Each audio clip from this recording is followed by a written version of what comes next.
late. We're already live. Welcome. Got him. Welcome, folks. It is Wobbly Player Syndrome. It is a podcast about Warhammer 40k with a bunch of Aussies talking, well, we'd like to say wise words of knowledge that you will take to heart and share amongst the world, but we know better. We have a guest today, but we'll introduce the regulars first because they're very regular. Michael. Hi. Mark. Hey, everybody. Adam. Hello. And myself, Greg, of course. And we do have a special guest tonight. It is ScottyD, as I've always known him. Well, has not always, but that's what I've known him since day one. Scotty, how are you? Yeah, going well, guys. Thanks for having me. No, we're glad you can make it. It's very exciting. We've got a guest. We all got dressed up, as you can tell. Podcast listeners can tell that too. We're using our real voices this time. It's wonderful. Scotty is, what do you want to be called, politely? A tournament organiser, the head of Australia's Tabletop Gaming Network? Yeah, so the owner/director of the Australia's Tabletop Wargaming Network, where I do a variety of different roles for the ATWN, mainly liaising between different tournaments and organising tournament coverage. And also doing live streams on Twitch currently, doing hobbying.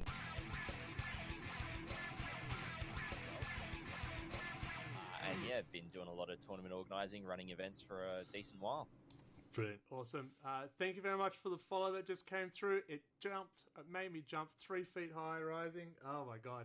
So I hope everyone else heard what Scott was saying because that was loud. I don't know why it was so loud.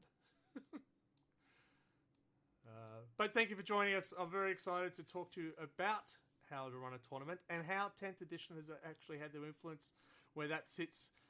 We've also seen some overseas stories of some dodginess going on, so we wanted to know how that's getting handled. So it's going to be awesome. We're looking forward to it. But I've known Scotty for a while.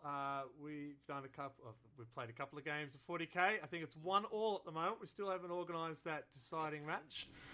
Yes, it is. We're going to get that organised. Yeah, I don't know what I'd use, so that's a problem. A bit more competitive than I am. So we met originally way back at Jolt. Yes. Yeah. Yes, it was back when I was working at Jolt. Yeah. Which was back, 20... I'd like to say it was around 2017, 2018 is when I was working there, from memory. Man. Make me feel old. Gee, thanks. It's a long time. Feel old. Yeah. You mean pre-COVID? How did we do that? We were socialising back then? Yeah. Mm-hmm. So that's been going, and you've been going on quite a long while. So we'll get into after a break. We should do our regulars before I go down this path because I know that Michael is biting at the bit, trying to tell us the new releases. He's excited, so we better let him have it. Michael, what are the new releases? Well, I mean, it hasn't been that long since our last No. episode, so there has not been a whole lot. But there are a couple of exciting/contentious ones. So we've got, as we were all going on about at the start, the Cerastus Knight Lancer in plastic now, which is so good. And I'm so tempted to get another one, but I don't need another one, but I want another one. And I'm looking forward to when they release the rest of the Cerastus range, because I really want more of those. Like, the Lancer's the one I've already got 2 of. I've only got 1 of all the other Cerastus. So that was cool. We also got, like, a whole bunch... they released a new Necromunda rulebook, like, collating all the previous shit to try and give you, like, one source of the rules, which is cool. So I was excited about that. No one else gives a shit. And Greg was very excited by Minka Lesk coming out. I was. It's such a beautiful model. I was very excited about it. And then I saw the price tag on it and said, I'm not that excited about it. Yeah, we had a discussion about how its value compared to other equivalent models and its use in the game. Yeah. It's a lovely model.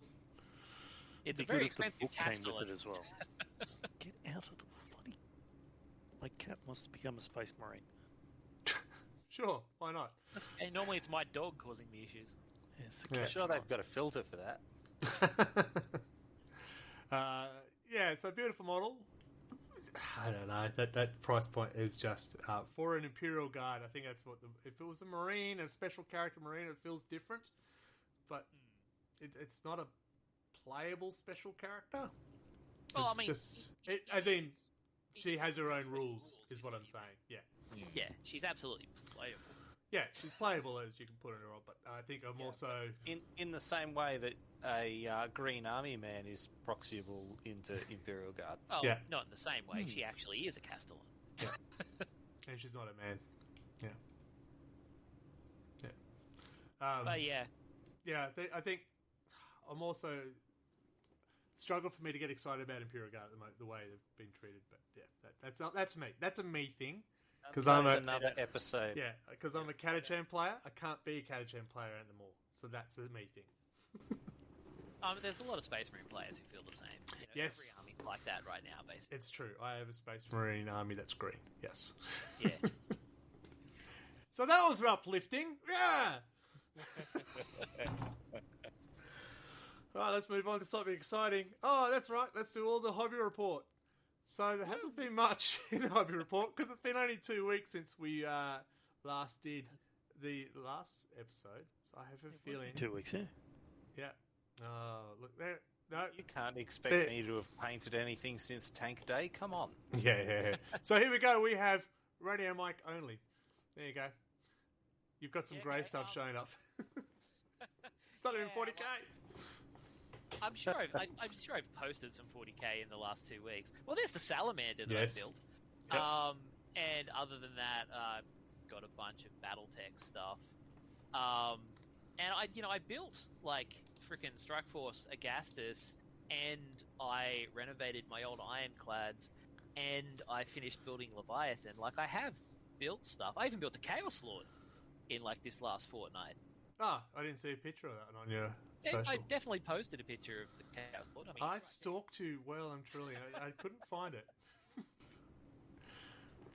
But yeah, it just I've been kind of knocking out old models that I found when I was cleaning my shed. Yep. So I've got this like pile of stuff, and I was like, oh man, I forgot that I had, a half dozen drop pods and 3 chimeras and 2 rhinos unbuilt in my shed. I guess I should build those. Probably, yeah. You probably should. I found a whole bunch of firstborn Blood Angel stuff that's super useful, that I'm going to build. Yeah. Well, that's another story, isn't it? Firstborn. Anyway, so Scotty's also a player at 40k. He's not just an organizer. What have you been working on in the background? So recently I've been working on some Phobos Primaris Marines. I've been having a Primaris Captain in Phobos armor on my hobby desk, as well as 5 Incursors that I've been working on. And the current commission that I'm actually working on for a good mate of mine is actually Lionel Johnson. Oh, that's a beautiful nice. model. Yeah, I'm almost done the base coats on Lion himself, except I haven't started the other 3 heads because the client wanted them magnetized. Ooh. So it was heads. actually really easy. Okay. Yeah, it was really easy to magnetize because the heads have actually got a little slit at the front that they just slot into. Oh, So okay. you just magnet further back. Yeah. Easy done. Oh, nice. And you just leave the back halo off so you can do the fully helmeted head as well.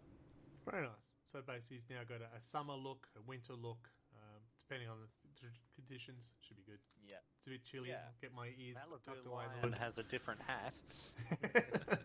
Yeah. But no, I've been cracking through the War of Grey Plastic as much as possible. It's something that I know some of you have participated in previous. I know Red Belly and Mike have.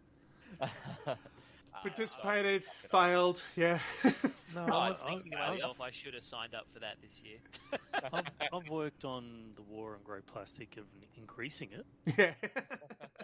It's got reinforcements. Yeah. Yeah. So now I've been cracking away at the Necrons that I've got as well as some Deathwatch stuff. I've got Kill Team Cassius that I'm slowly churning through those veterans because those models are so damn detailed. They're gorgeous, but they are so painful because they take so long to paint. It's just So- one big brush. It'd be fine. Yeah. Just dip them in wash. You'd be good. They're Deathwatch. They're black. Just spray them black. Yeah. Yeah, And a dot of white on the top. There, it shines. But yeah, that's been what's on my hobby desk. I've only got a few games of 10th in as well. recently too. So that's a great segue into the battle reports. Well done, sir. And we have a battle report, and because it's only been a very short period since one, we've only got one full battle report, and it's none of the people here fought. It was Anthony taking on with his Custodes, taking on Chris with his Eldari. Everybody loves Eldari in 10th edition, and Custodes is also a favourite one. But there is, if you check out the Facebook page, the battle report will be written up and put on there, so you'll be able to check that out.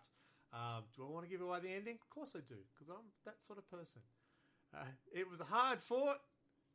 Basically, it came down to Custodes taking all the secondaries, and an Eldari just not, but killed a lot of people and still got a win. So, Eldari. There's an episode. How do we address Eldari? Oof.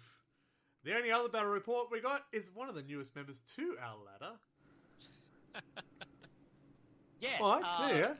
I was teaching my 12-year-old son how to play 10th edition, and also learning 10th edition myself in doing so. So it was a very, very slow game, where his Death Guard fighting against my Crimson Fists, actually, because I've been using the Marine side of Conquest since he only has the Death Guard side of Conquest, so I've not been using all my bullshit while I'm teaching him to play.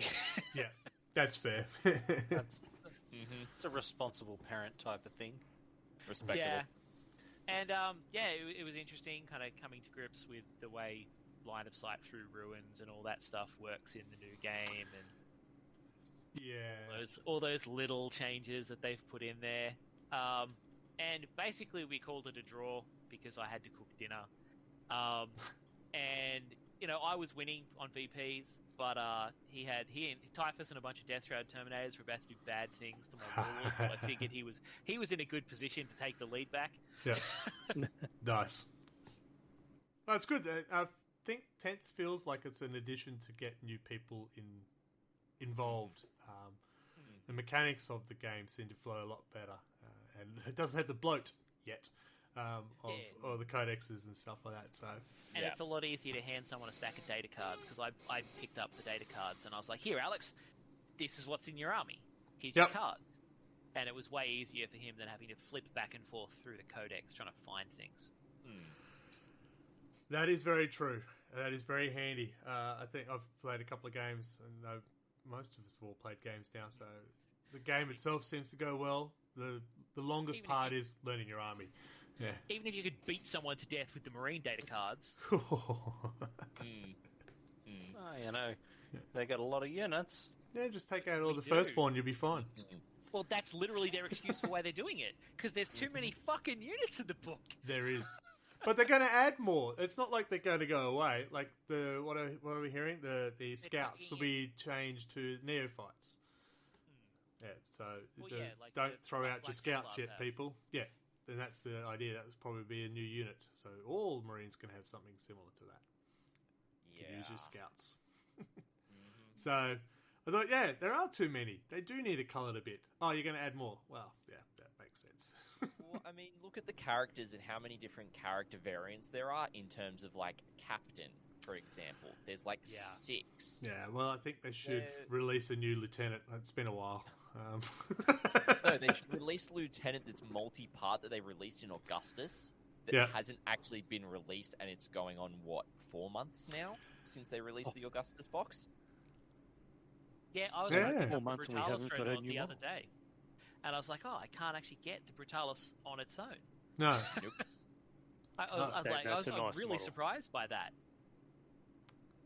Yeah, I hadn't picked up on the Augustus one. I knew it was still waiting for the Leviathan separate stuff, and so that'd be nice. But I reckon they're all going to come out together with the Marine Codex. Yeah. Yeah, probably. It might have been different if the Marines had won the campaign, because as soon as the Tyranids won, all these new models have been announced. So they've been in the back pocket. Yeah. The what? The Thictor. The Thictor. Yeah. And the flesh cape. Yeah. Yeah, I get that. Don't understand that cape. He wants to be fancy. That's all. Yeah. Don't they have their... He's eaten enough heroes. He could just get a regular one. Yeah, It's man, been- when you've absolutely positively got to skin every motherfucker in the room except no substitutes. Brilliant. Well, that's our regular stuff. Nice, short and sweet, because it's only been a short period between 2 episodes. So we're going to do our short, non-advertised, non-payment break. Got that, Twitch? Thank you. And we're back and we'll talk the real stuff once I hit the right button. We are Rollers, and we have the games for you. Be it board games, card games, dice games, or party games. You name it, and we have it. Find us online at rollersboardgames.com and follow us on Facebook and Instagram at rollersboardgames. From acoustic to distortion, Storyboard Concept is music that's honest, relaxing, and full ball rockin' music. Follow Colin at storyboardconcept.bandcamp.com. Welcome back. Thank you for the people who have helped us make this podcast. No sponsorship, no financial gain. It's just for fun. Thank you. Now, support us, though. You can support us with financial gains. We don't say no to that. That's okay. We didn't even pick a title of the old podcast. Must be Here's Scotty. No, I don't know. I mean, you could call it Interview with a TO. Yeah. We'll workshop Or that. even We'll workshop. our first guest. It's not our first No, guest. Second guest. Yeah, That's right. Second guest. And we still haven't organised that band who's still interested in jumping on to our podcast. Today in Wobbly Player Syndrome, what's that Pokemon? What's that guest? Yeah. So this came about, like, I've known Scotty for a while, and I've listened to some podcasts and YouTube channels and stuff. They're talking about what's been happening in the world with the tournaments and stuff like that. And I went, yeah, it's interesting. How is the tournament world in the 10th edition? If only I knew someone who'd have an insight to what's going on. So I asked Scotty, do you know anyone? That's a bit harsh. He said, of course I know someone. He's me. Yes, that's it. So we thought, well, we better get him on and get some professionalism and expertise onto the program. Sorry, regular listeners. But it's a great time. It's a new edition. We've just talked about how it seems to be an edition that anyone can get into if they're not familiar with it beforehand. The structure of the missions are very different. We played a lot of Tempest of War, so it's not that different for us. And the structure of the armies themselves, you know, it's pretty free for all with some very small limitations. So how does that all work? So that's why Scotty's here, and we have questions. I threw some questions. It's the professionalism that is our podcast. I threw all these questions down on a piece of paper. Scott went, yeah, let me organise that for you. So that's the professionalism we have around here. At least it wasn't a beer coaster. No. It was, I might have had a beer next to me, but that's not the point.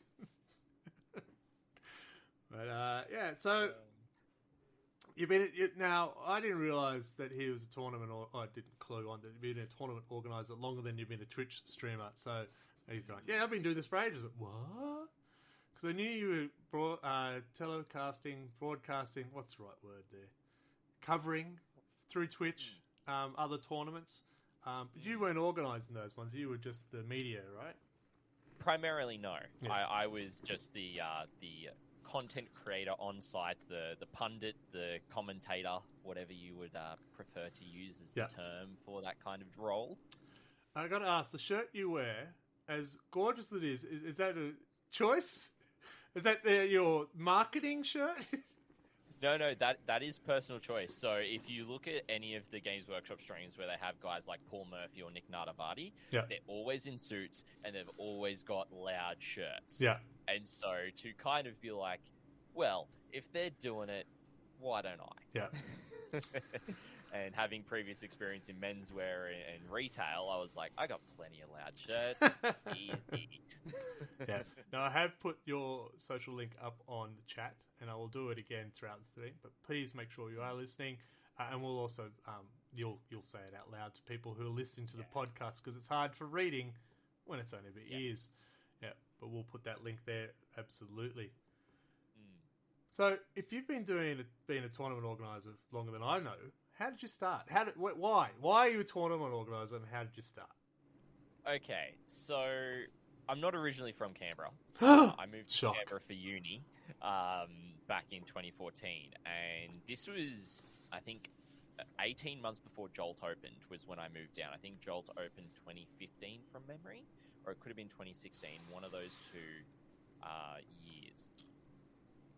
And so I rocked up to Jolt a few times, played fantasy back in the day with a mate of mine that I knew through other means, and then started playing the 40k community quite regularly. One of the local guys was running some leagues at the time, and I jumped in, and then he was looking to find someone to pass it on. And so I kind of went, yeah, I'd be interested in helping out and running it, and so I jumped on and started running the leagues. But a little bit before that, I think when I ran my first official tournament, how I went about it was I literally went into Jolt one day. I think it was like a Wednesday or something. I introduced myself to the owner, which is Lewis. Yep. Great guy. Jolt's an amazing story. If you haven't seen it on Facebook in terms of the images, it is probably the best store in Australia, I would say, from what I've seen, hands down. Yep. In terms of the play space, the tables are at waist height rather than like thigh height. Saves you back. Yeah. Yes. And so I just introduced myself, said I'd be interested in running some 40k tournaments. Like, how do we want to go about it? It was like, yeah, no dramas. Like, this is how we'll do it. We had a chat. And so I ran my first tournament at Jolt for 40k. I believe from memory I got like 12 players or something like that. And it was a June event in preparation for WinterCon. Yeah. And I think from memory it was either 2015, 2016, because I've got a few dates in my head where I know certain milestones of when I've run tournaments and such. Yeah. I'm going to say, your memory so far, I'm going, what did I have for breakfast? Come on. Jeez, you're remembering things from... Yeah, so that's really how I started to get into it, was just, I offered to put it on for the community, Jolt being a relatively new store, and I was like, oh, nobody's jumped in to run some 40k tournaments. May as well step up, and I'd been playing 40k at that point for about, when did I start? 2008, so it was probably about 8 years or so, 8-9 years, so I did have a lot of 40k play experience under my belt, but I did want to, kind of, give back to the community, and be like, look, there's a new store, let's put on some events, let's get, a community growing there as well. Yeah. And then over time, just kept on running events. We ran the first, if you know what the ITC is, it was back then called the Independent Tournament Circuit, it is now called the International Tournament Circuit, run by Frontline Gaming, which is the main international competitive circuit, ranking points. It's got tens of thousands of players across the globe that play in events, and they do the end-of-year event at the Las Vegas Open, which is Frontline Gaming's major finishing event for the season for the ITC, and they get over 1,000 players now at that event every year. It's crazy. And so it's a part of that circuit. I ran the first ITC event in Australia in September of 2015. And so, and we had 17 players. It got featured on Frontline Gaming's website, and it was really good to get some coverage and have, that many guys. We had guys travel down from Newcastle to come and play in it as well, and like they trekked a long way to play. It was good. It was really great. Then 2016 was really when the ITC kind of started to really grow in Australia. A lot of other places got interested, started running ITC events. And then come to CanCon 2017, I'd run a couple of WinterCons, and I'd played at a couple of CanCons. And the CanCon organizer for the 2016 one said, I've spoken to CGS, I've said you're probably the guy to take it on next year. I'm like, all right, no dramas. So I took it over. And we ran the first Australian, now it's called the South Pacific, but the Australian ITC Championships in 2017 from memory, and that got, I believe it was 80 players, and we had a cap of 100, and we got 80 players at it. And Nice. that was kind of like my minimum goal, is if we got 80, I was happy, and we got it, and I was super pumped. Because the previous two CanCons before that, we had 56 and then 48 players. Cool. Yeah, so that's a pretty substantial jump to 80. Yeah. So that was kind of... I was starting to get involved with knowing other TOs across New South Wales and Victoria, and started talking and trying to organise some things. Then, unfortunately, had some community issues locally here in the ACT with a group of players that no longer play 40k, and they pretty much stabbed me in the back, to be fair. And I took a step back. I took a massive step back from running tournaments. I said, I don't need this drama in my life. I was still at uni, and I just stepped back. That was still when I was also working at Jolt. I'd started working at Jolt at that point in time. And I went, no, I'm just going to focus on running stuff at the store and making sure there's events for not just 40k, but also Age of Sigmar, running Magic events and such there as well. Making sure the 40k leagues were still going and keeping on going. They were pretty good. They'd ebb and flow. Like, you'd have drop-offs throughout the league, of course, but then we come into 8th, and it was a pretty big slow grow when we kicked that off. We had about 60 to 70 players sign up for that one. Ooh, so that was very big in terms of that league. And then, obviously, over time, I ended up leaving Jolt. I took a break from 40k entirely. Had other life things that I was looking after and needing a break from 40k. Went into Magic, playing Magic there instead. And then I came back to 40k a little bit just after I got married, or around when I was getting married in 2019. Yeah, they'll drive anyone to 40k. Yep. And so I got a bit more back into it, doing the hobby. That's when I started doing the War on Grey Plastic Challenge for myself. And then after all the COVID stuff happened in Canberra, we were quite fortunate. We weren't as locked down as a lot of other cities and states in the country. So we were still able to regularly hold the leagues and such. There weren't as many tournaments, like they did happen. So there was other organisers locally that did decide to run them. And then kind of recently, I jumped back into running the leagues end of last year to kind of give Mark, who's one of the full-time employees at Jolt, a bit of a break because he'd been running it after I'd stopped. Yeah.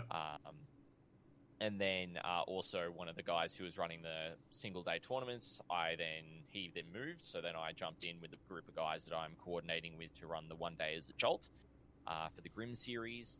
And yeah, the rest is kind of that. That's living the life.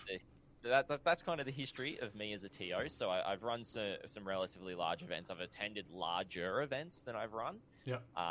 But yeah, that's kind of like what I have done in terms of my TOing history.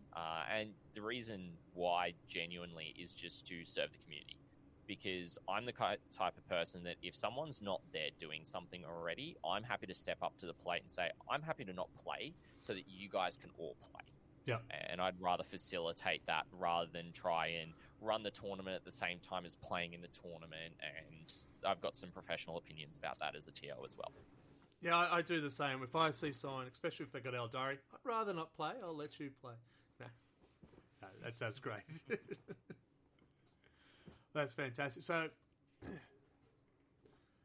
tournament organizer. So there's, as you said, you've got a one-day tournament. You've got a league. And you've got multi-day tournaments. Mm-hmm.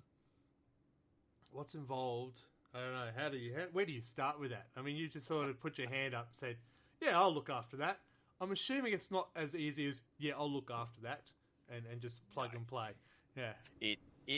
A lot of people think it is. And if you want to do it successfully, and I think as a TO, personally, there's a professionalism you have to come about with it. And a loud shirt. I don't necessarily wear loud shirts when I'm TOing. I prefer the comfort fit nowadays. The South Pacific ITC Champs, when I ran it, though, that's a different story. No, so when it comes to running a tournament, there can be a lot of varying factors involved when you go to run it. It can really depend on whether you're running in a local store or if you're running it through a gaming club or you're starting up a gaming club to facilitate those kind of events. So really, in general, the bare minimum that a lot of players do expect is a players pack. That includes all the necessary information, your schedule for the weekend, the points limits, the army building rules, what FAQs are in use if you're using external FAQs like the WTC FAQ, Sorry, WTC? World Team Championships, Thank you. Which is actually happening at the moment. And I will say, for those of you who do not know, Australia won last year. Woo-hoo. And we are defending champions over there this year. The guys are already on the ground. They're setting up for the War Master singles event, which is starting in the next couple of days. and then the WTC to follow next week, this coming weekend. So it's gonna be a big thing. I know a lot of competitive guys. We're all rooting for the guys over in Belgium. Yep. And it should be a good time to see those guys do well. So the players pack, it has your payment info, how much an event costs. Now that'll vary. Most 40k events, if they are being run, will either be 1, 2, or 3 days. We haven't seen any that are over 4 days, at least here in Australia. The only event that I know that is 4 days is the Nova Open in the US that is run in September, and they previously have run 4 days, primarily because they do an open GT and they do an invitational tournament, and majority of the invitational players will also play in the GT, and they don't have both running simultaneously. Okay, right. So they're there for 4 days because they want to be but play 2 different comps essentially. Yeah, it works out to be about 13 to 14 games of 40k in those 4 days. It is brutal. I'm just looking at the faces of these other 3 here. They're going 13 to 14 games of 40k, and look at the excitement in their faces. I would be flat out even getting like 4 games. Yeah, by the end of CanCon, I used to just be like, I'm just gonna like curl up in bed now. Yeah. So once you figure out how many days you're going, if it's at a store, sometimes most of the time, at least in my experience, the store will take a cut of the entry fee. That is just to go back to the store. They might provide you the terrain. Some stores might not, or you've got guys that do bring their terrain to help you run the event. As 40k terrain can be quite necessary in the format that it's in to help with the current issues in 10th edition, which we'll get into. Yes. And some members of the community are willing to help out in that regard, which is awesome. Obviously, table space, knowing how many tables you're able to have really does determine your capacity. So at Jolt, for example, we're able to have 16 tables at most, which means we've actually got a capacity of 32 players. And that's kind of what we run for the 1 days for the Grim series. Yep. The cost of that is $30.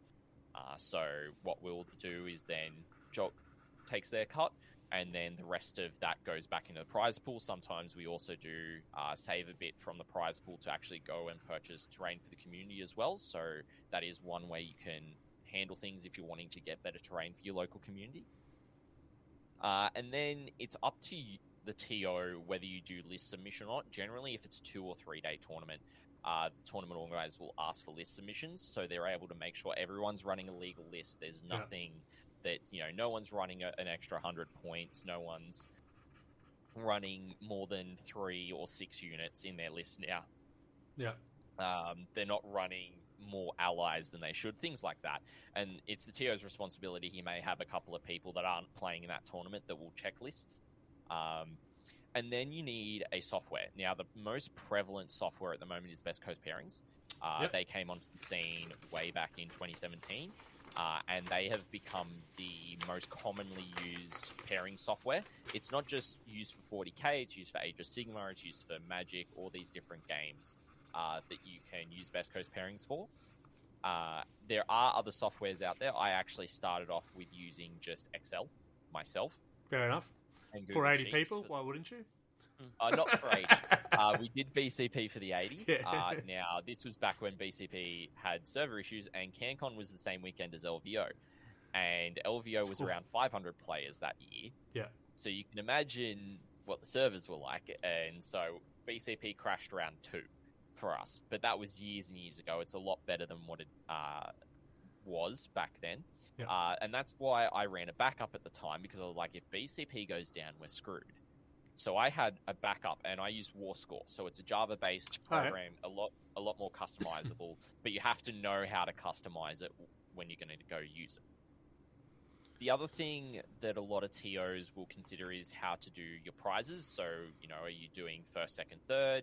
Are you going to include just a best general, so the first place?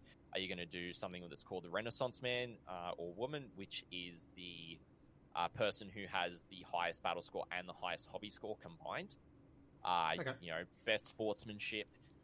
You could do wooden spoon. You can do lucky door prizes. If you want to do something we came up with in Canberra actually was we called it Mediocre Man, the person who is smack bang in the middle. So say you've got 17 players at a tournament, it was the 9th player. Look at the glint in the guy's eyes here. Ooh, middle of the road player. I can get that one. Yeah. That sounds like a new competition for the middle. I've got to win this one to get back to the middle. Hang on. Yep. And then generally a few other things is like models. So if people are wanting to run 3D prints or converted miniatures or counts as or proxies, more often than not, it's best practice to actually email the TO and go, hey, this is what I'm wanting to run. And generally the TO will specify how that works in the players pack as well. So for the Grim series at Jolt, we actually have a rule that no more than 25% of your army can be 3D prints or alternate sculpts. They can't be IP infringing of Games Workshop either. And so that's the other thing that we keep in, mainly because we want to support the store and that they sell 40k products. We want people to be using 40k products from Games Workshop. And I know a lot of people are like, oh, well, we want to save money. Yes, it is an expensive hobby here in Australia, and that's why it's up to 25% you can have those 3D prints, and that's only for whole 3D prints. So if you have like 3D printed shoulder pads, it's fine. Okay. It's more the full models that are the issue. I'm making a full model out of shoulder pads now. Yeah, so kit bashes are fine, just not like full proxies. Yeah, and so it's even if you are, always best to just ask the TO, and sure, the TO might get 50 million questions, but I think in my personal opinion as a TO, it's always better to ask than not. Because if you don't ask and you get there at the event and you find out it's an issue, then you're up shit creek. But if you do your due diligence as a player and you clear it with the TOs ahead of time, you can grab the email or the Facebook message if your opponent has an issue and go, look, I've cleared this with the TO, show them the message or the email, and then that stops any issues. Yeah, I remember people getting into a stink at the CanCon when Space Wolves had just got Thunder Wolves, but there wasn't a Thunder Wolf model. Yeah. And it was the base size argument. Yes. That is the other one, is that a lot of different units in 40k have got different base sizes. So how much of an impact does the base size actually have in a competitive? Well, that one, it was like the character has a really big base. Yeah. And they were like, well, he's the only extant model. But a lot of people showed up with proxies that were on bike bases. Yep. So they could fit through gaps that the character couldn't. So it's more the gap in the terrain side of things. As I was going to say, but you'll be closer to the enemy, but I'm also closer to the enemy. Yeah. Well, the other thing is that it affects cover and stuff too. Yes. Yeah. Also, unit coherency is the other thing to consider, because if you have got a smaller footprint, you're able to fit models through places a lot easier. You're able to string them out a lot more. Or if you've actually got larger bases, it could mean... Now, larger bases are not necessarily considered what we call modeling for advantage. If you've got smaller bases, generally it can be considered that, unless they are the bases that the models originally came with. Although, for example, if you're a Space Marine player, and yes, I'm going to call myself out here because I've got over 200 Marines that I need to put on 32s that are still on 25s. Yeah. Generally, you want to make sure that they're on the base size that they're currently being released with, if at all possible. Okay, I was about to ask, what happens with when GW decides that it's now a 32 mil base is required, and you have 400 Poxwalkers that I'm not changing those. Yeah. Well, depending on how sexily you've based them, you used to be able to get like clip-ons that clipped around the 25 to bulk it out to 32. Yep, those still exist.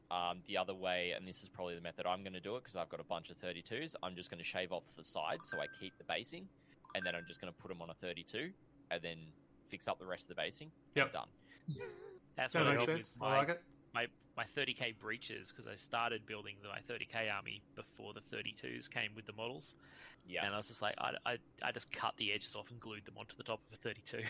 Yeah, I've got like 100 boys for orcs, and it'd be like, and they're on the small original 15s, whatever, and it's like, I don't really want to put a brand new base on these. It'd be a nightmare. Yeah. So yeah, thanks for scrounging down. I've got the old Gorkamorka ones, and they were just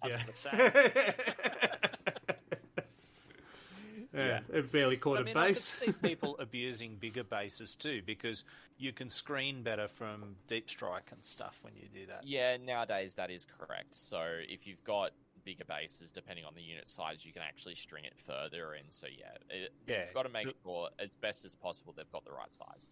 Yeah, because I could see people doing like Hormagaunts and putting them on like 32s, and then just having this conga line that just covers the map.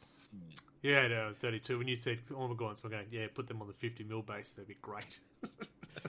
Funnily enough, the new Hormagaunts, I believe, on 28.5s. What? So, yeah. Well, they did have problems standing up, so I do support that. And the No pun Hormagaunts intended. are actually getting new sculpts. They did get previewed to get new sculpts. Yeah, they do and look amazing. Yeah. A little bit of a tangent. The minute that I saw Termagaunts in the Leviathan box, I'm like, they better bloody well do Hormagaunts, otherwise Tyranny players aren't going to be happy. No, Yeah, no, I Yeah, remember. I did check for both of that because I was like, they got both kinds. I found I'm not my buying them, but you know. I found my metal Hormagaunts when I was like cleaning my shed, and man, none of those guys fucking stand up. They all fall over. yeah.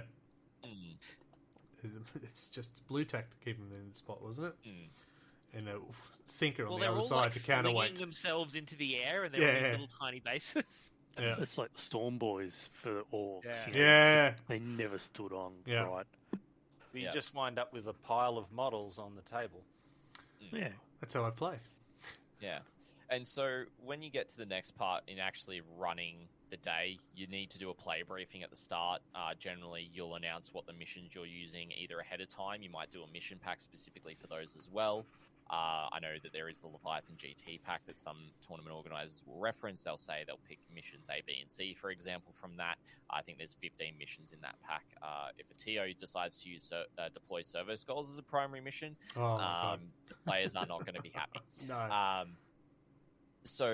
And then, you just put a round timer on.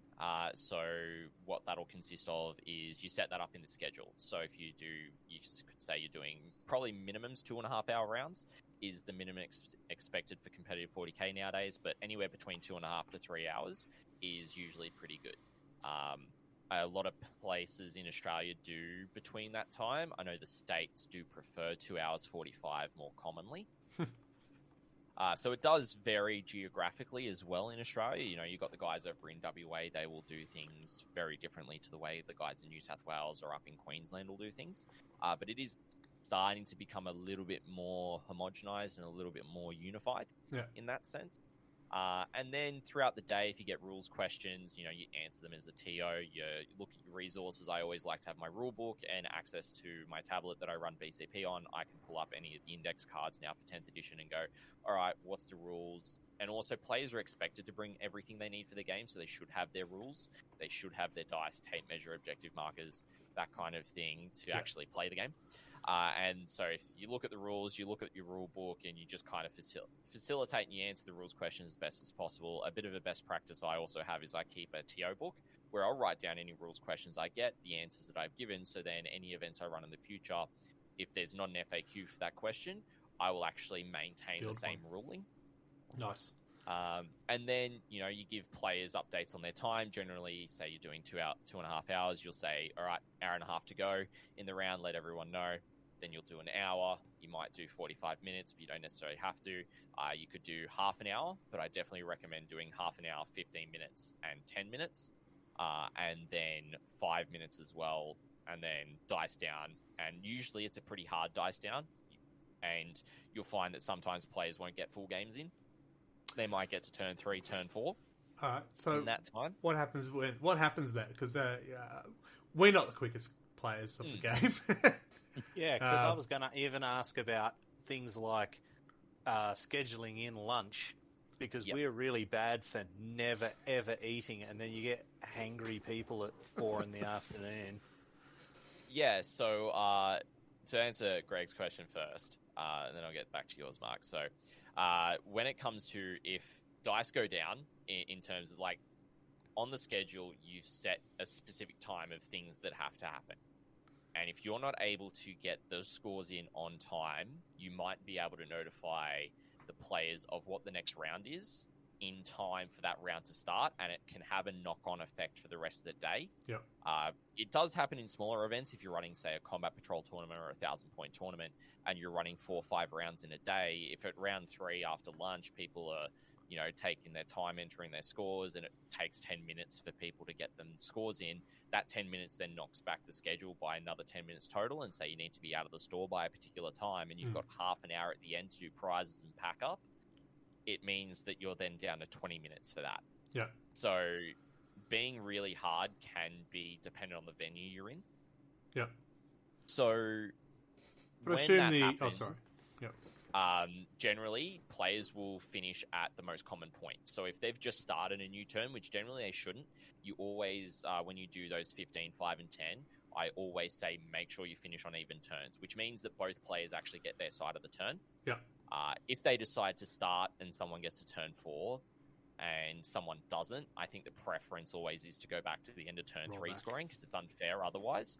Or if they're able to go through and actually get the other player's turn 4 done relatively quickly by talking it through. It's not the best practice for players to do that, and talking through games is normally not too common practice. Some people do it when there is time pressure and they need to know those scores, but at the same time, it's something that TOs don't necessarily like players doing, and I personally don't like players doing it either. Yeah, it's not encouraged, but sometimes it just happens. Yeah.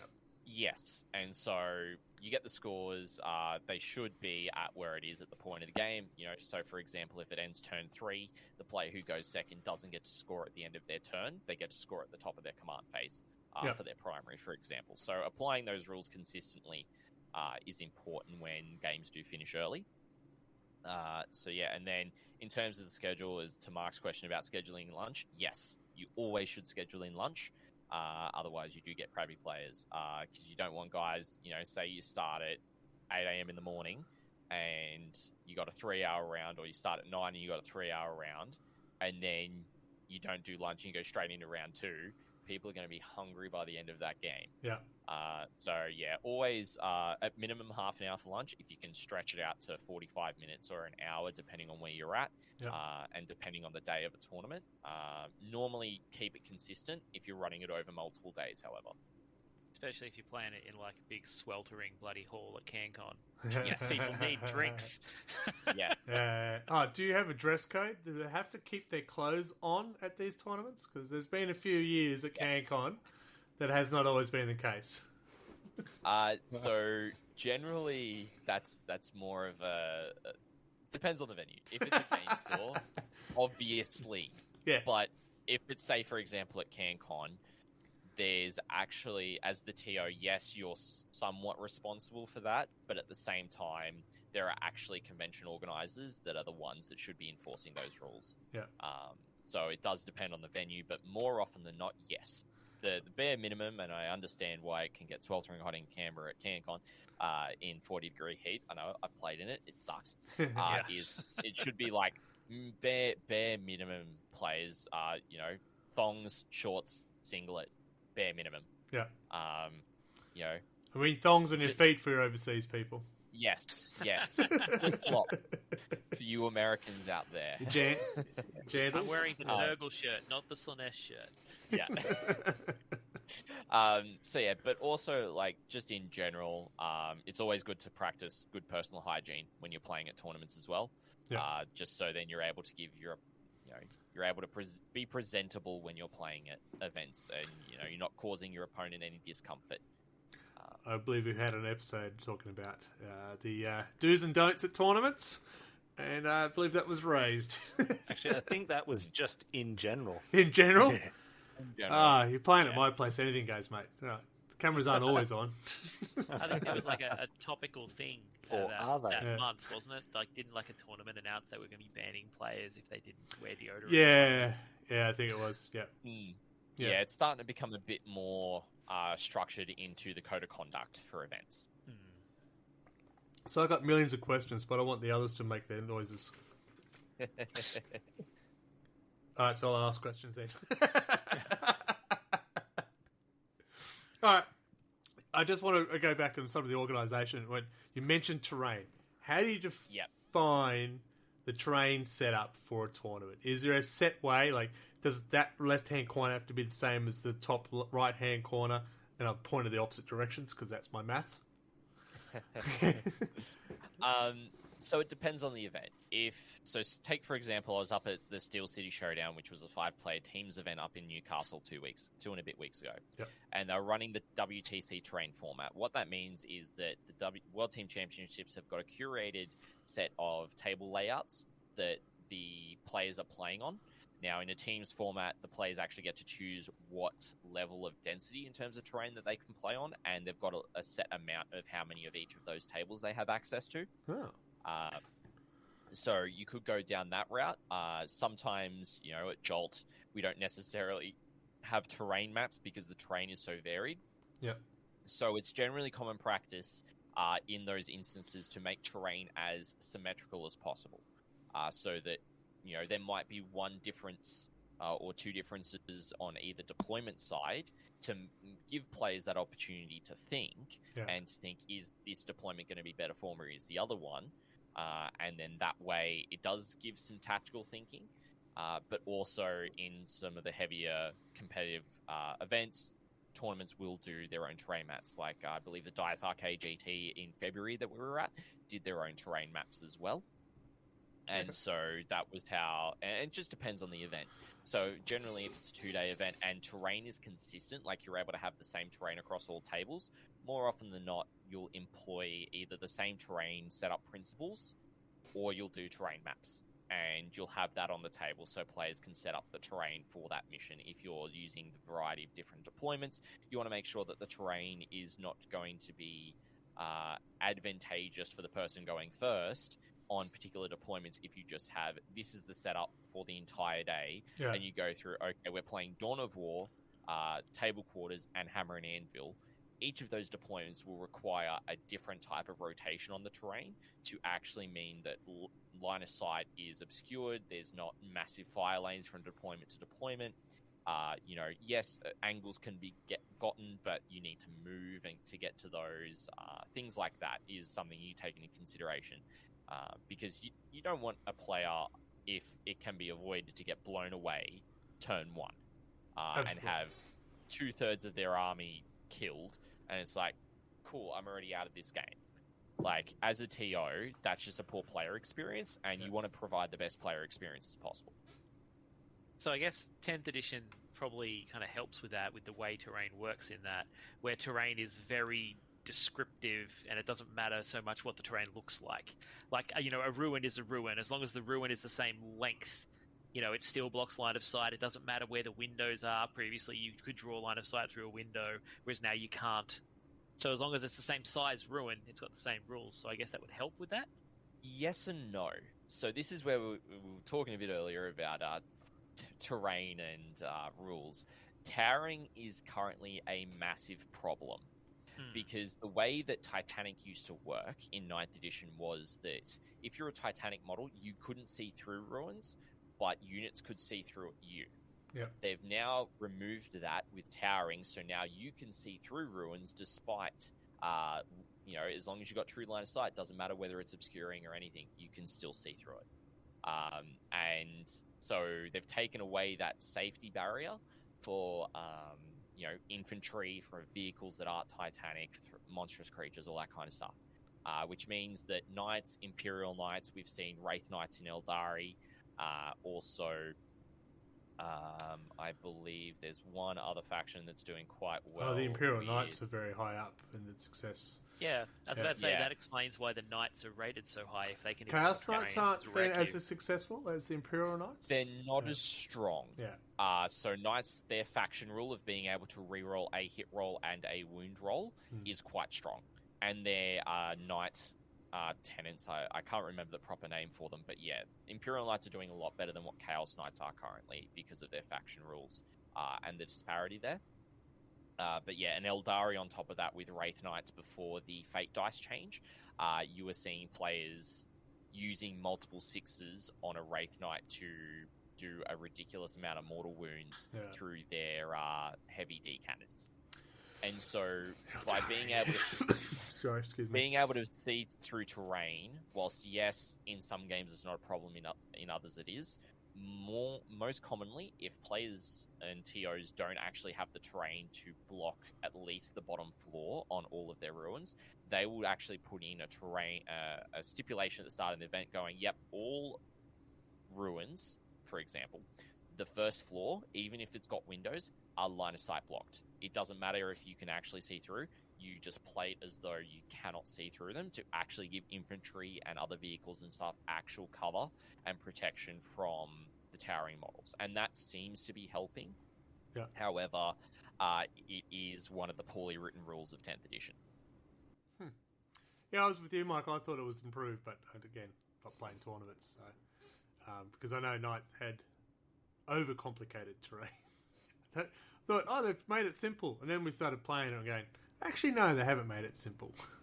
I liked that it was customizable, but it was so customizable that they you went had too to have far. that. Yeah. It was like have your 10 minutes of negotiation at the start of the game to establish how the terrain works this game. Yeah. Yeah. And then my And 2.5 hours is up and dice down. Son of a bitch! Yeah. Yeah. And something else that's come a bit more commonplace because of the new terrain rules is actually basing. So if you look at, say, the Adelaide Uprising terrain, which is now the Australian South Pacific Championships, a lot of their terrain just has the small profiles of the walls. They don't actually have the full bases. Following what Games Workshop have done with their terrain maps in the Leviathan GT pack as well as the WTC, they've actually got expanded bases for those ruins. Yeah. It's now a lot more commonplace that we're going back to larger bases for those ruins. Well, I don't mind that at all. I think that's a good thing because then you've got a clear understanding. This is the footprint of that. Am I in it or am I not? Especially with that rule with if I'm half in it, I can't shoot you, but you can shoot me. Yeah. Footprint is incredibly important in 10th. Yes. So I've got no issues with that at all. You three should need to ask some questions, I'm sure. So, well, Thank you. So, have you had to deal with cheating players, and what did you do? Yes, because we've was heard... it funny? So there's a couple of documents I referred to a bit earlier about the Code of Conduct. Generally, this is where you kind of identify penalties. The most common one in use is the ITC Code of Conduct. Currently, the way that most tournaments and most larger events, and we do it at the Grim Series as well, is we work on a card system, very much like soccer. So for the first offence, and I'll clarify this by saying that sometimes it will be a player decorum issue. It could be a unintentional issue, like someone just misplays a rule.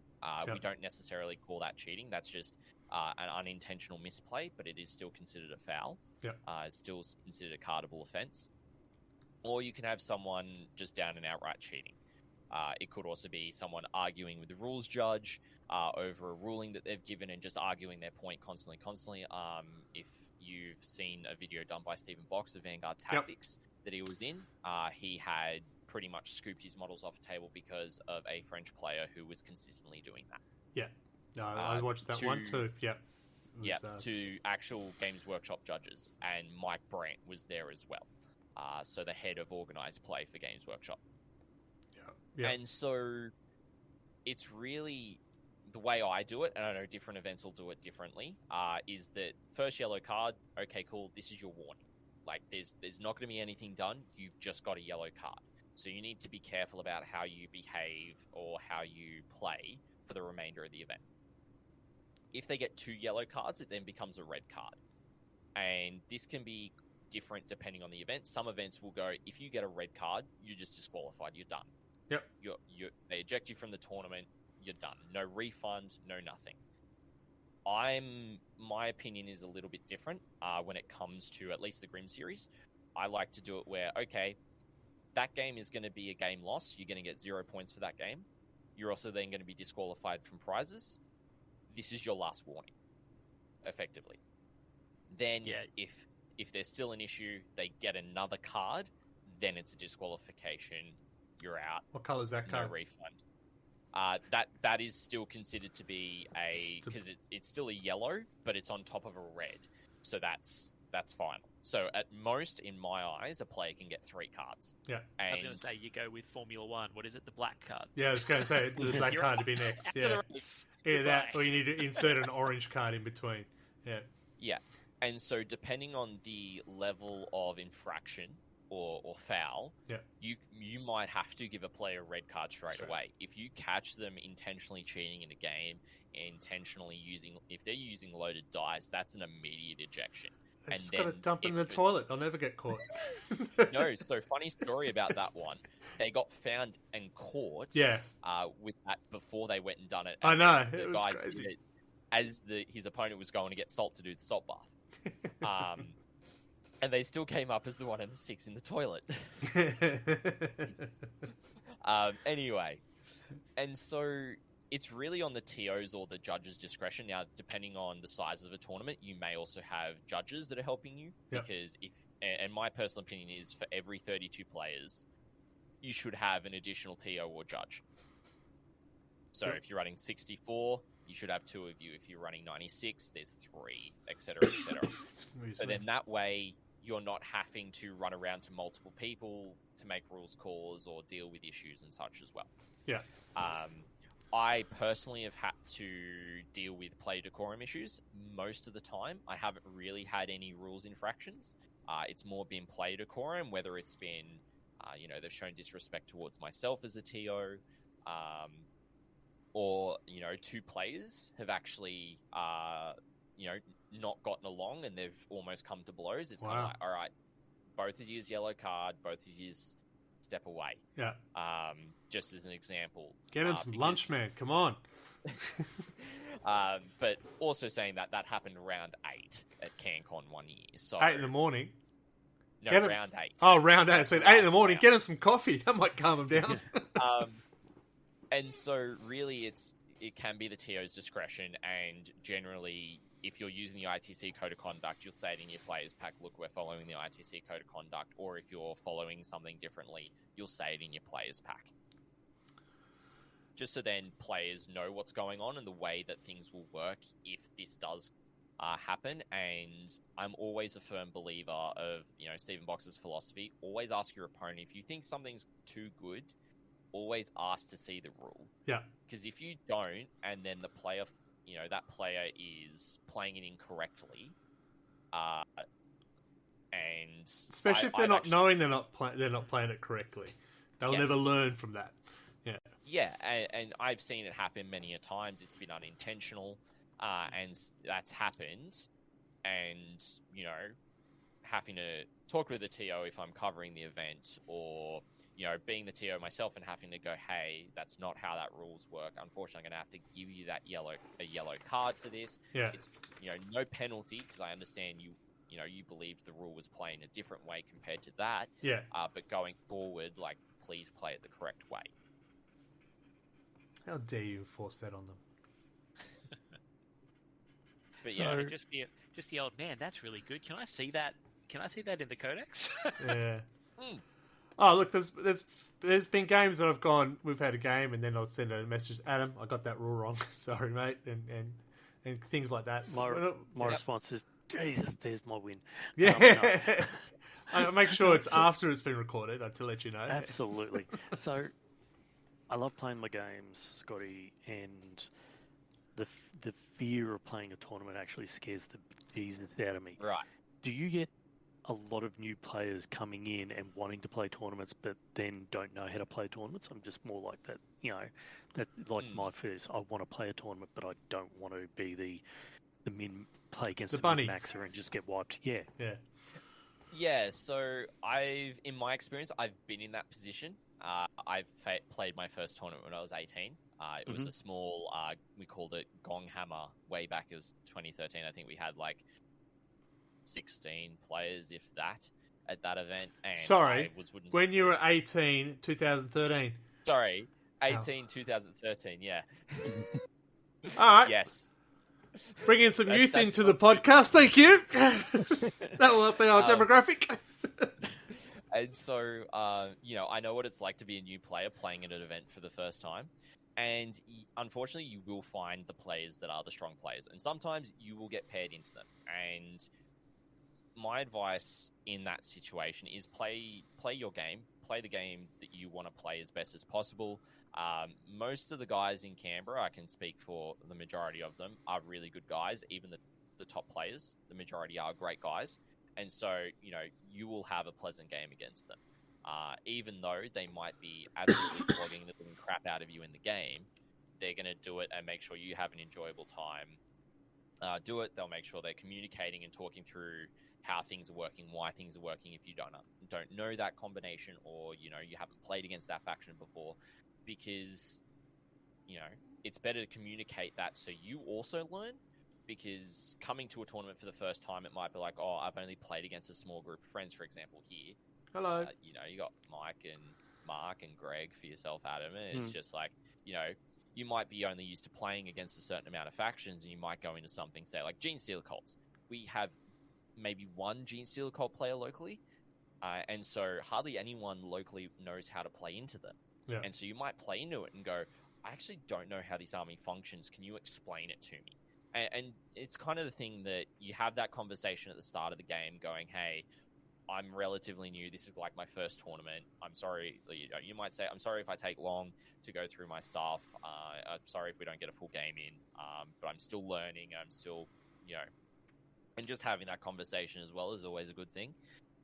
To be open and transparent. And the general thing that a lot of players do like to do, and it's starting to become more of a thing, but I think players are leaning a bit too much into it, is playing by intent as well. It's saying, okay, I'm going to move this here, so then I've got a 9-inch charge, and measuring that out in your movement phase, for example, things like that.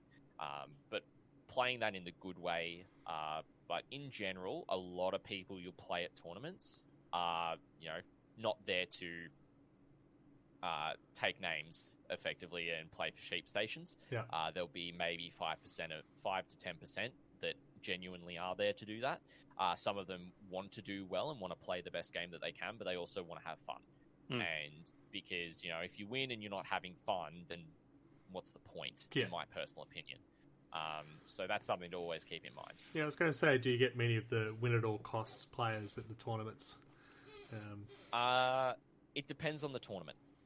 I think if it's, say, for example, it is the Adelaide Uprising, it's the Australian ITC South Pacific Championships. It's the final event of the season where you've got 300 to 400 ITC points on the line that can determine first place. Players will play hard, and they will not hold back.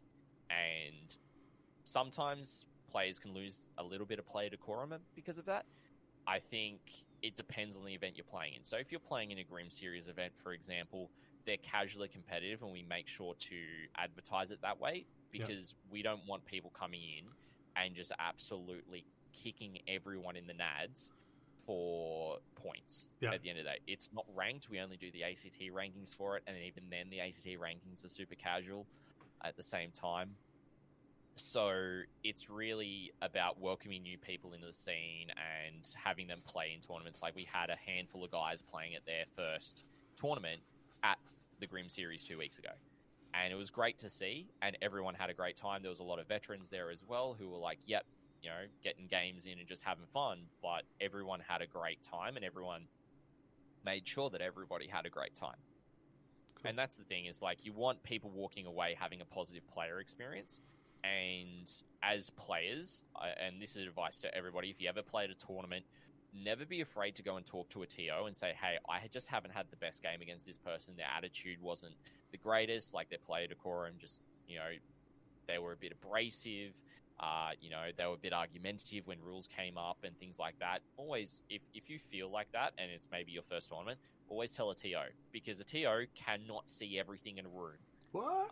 They can only be in one place at one point in time. Yeah. And so if you actually go and tell them, even if it's after the fact, they might be able to go, hey, okay, no worries, sorry that that's happened.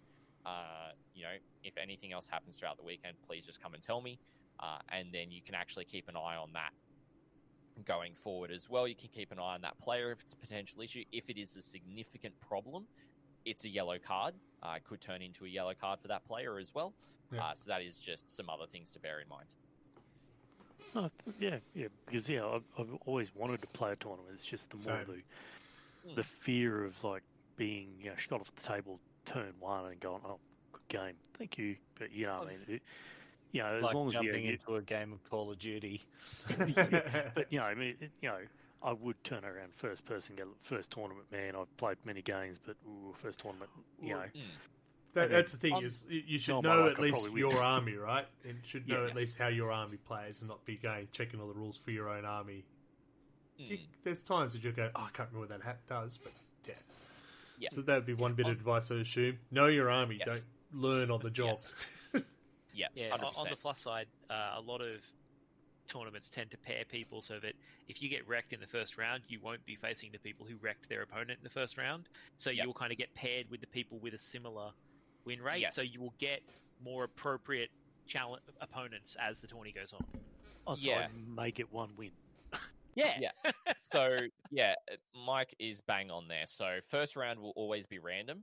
Then it's generally will be sorted by what we call win-loss draw. So, if people have won their game for that round, they will play people who have won for round 2. If people have lost in round 1, they'll play people who have lost in round 2. And it'll keep on going like that.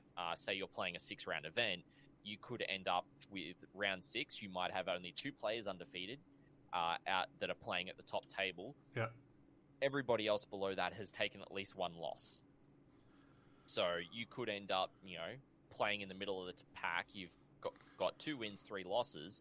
You might end up playing a really nice guy for round 6 and end up getting the win, and you've gone 3-3 and you break even for the weekend. Mediocre man. Yeah. Yeah. So, is it costly to run a tournament? And if so, why? Yes.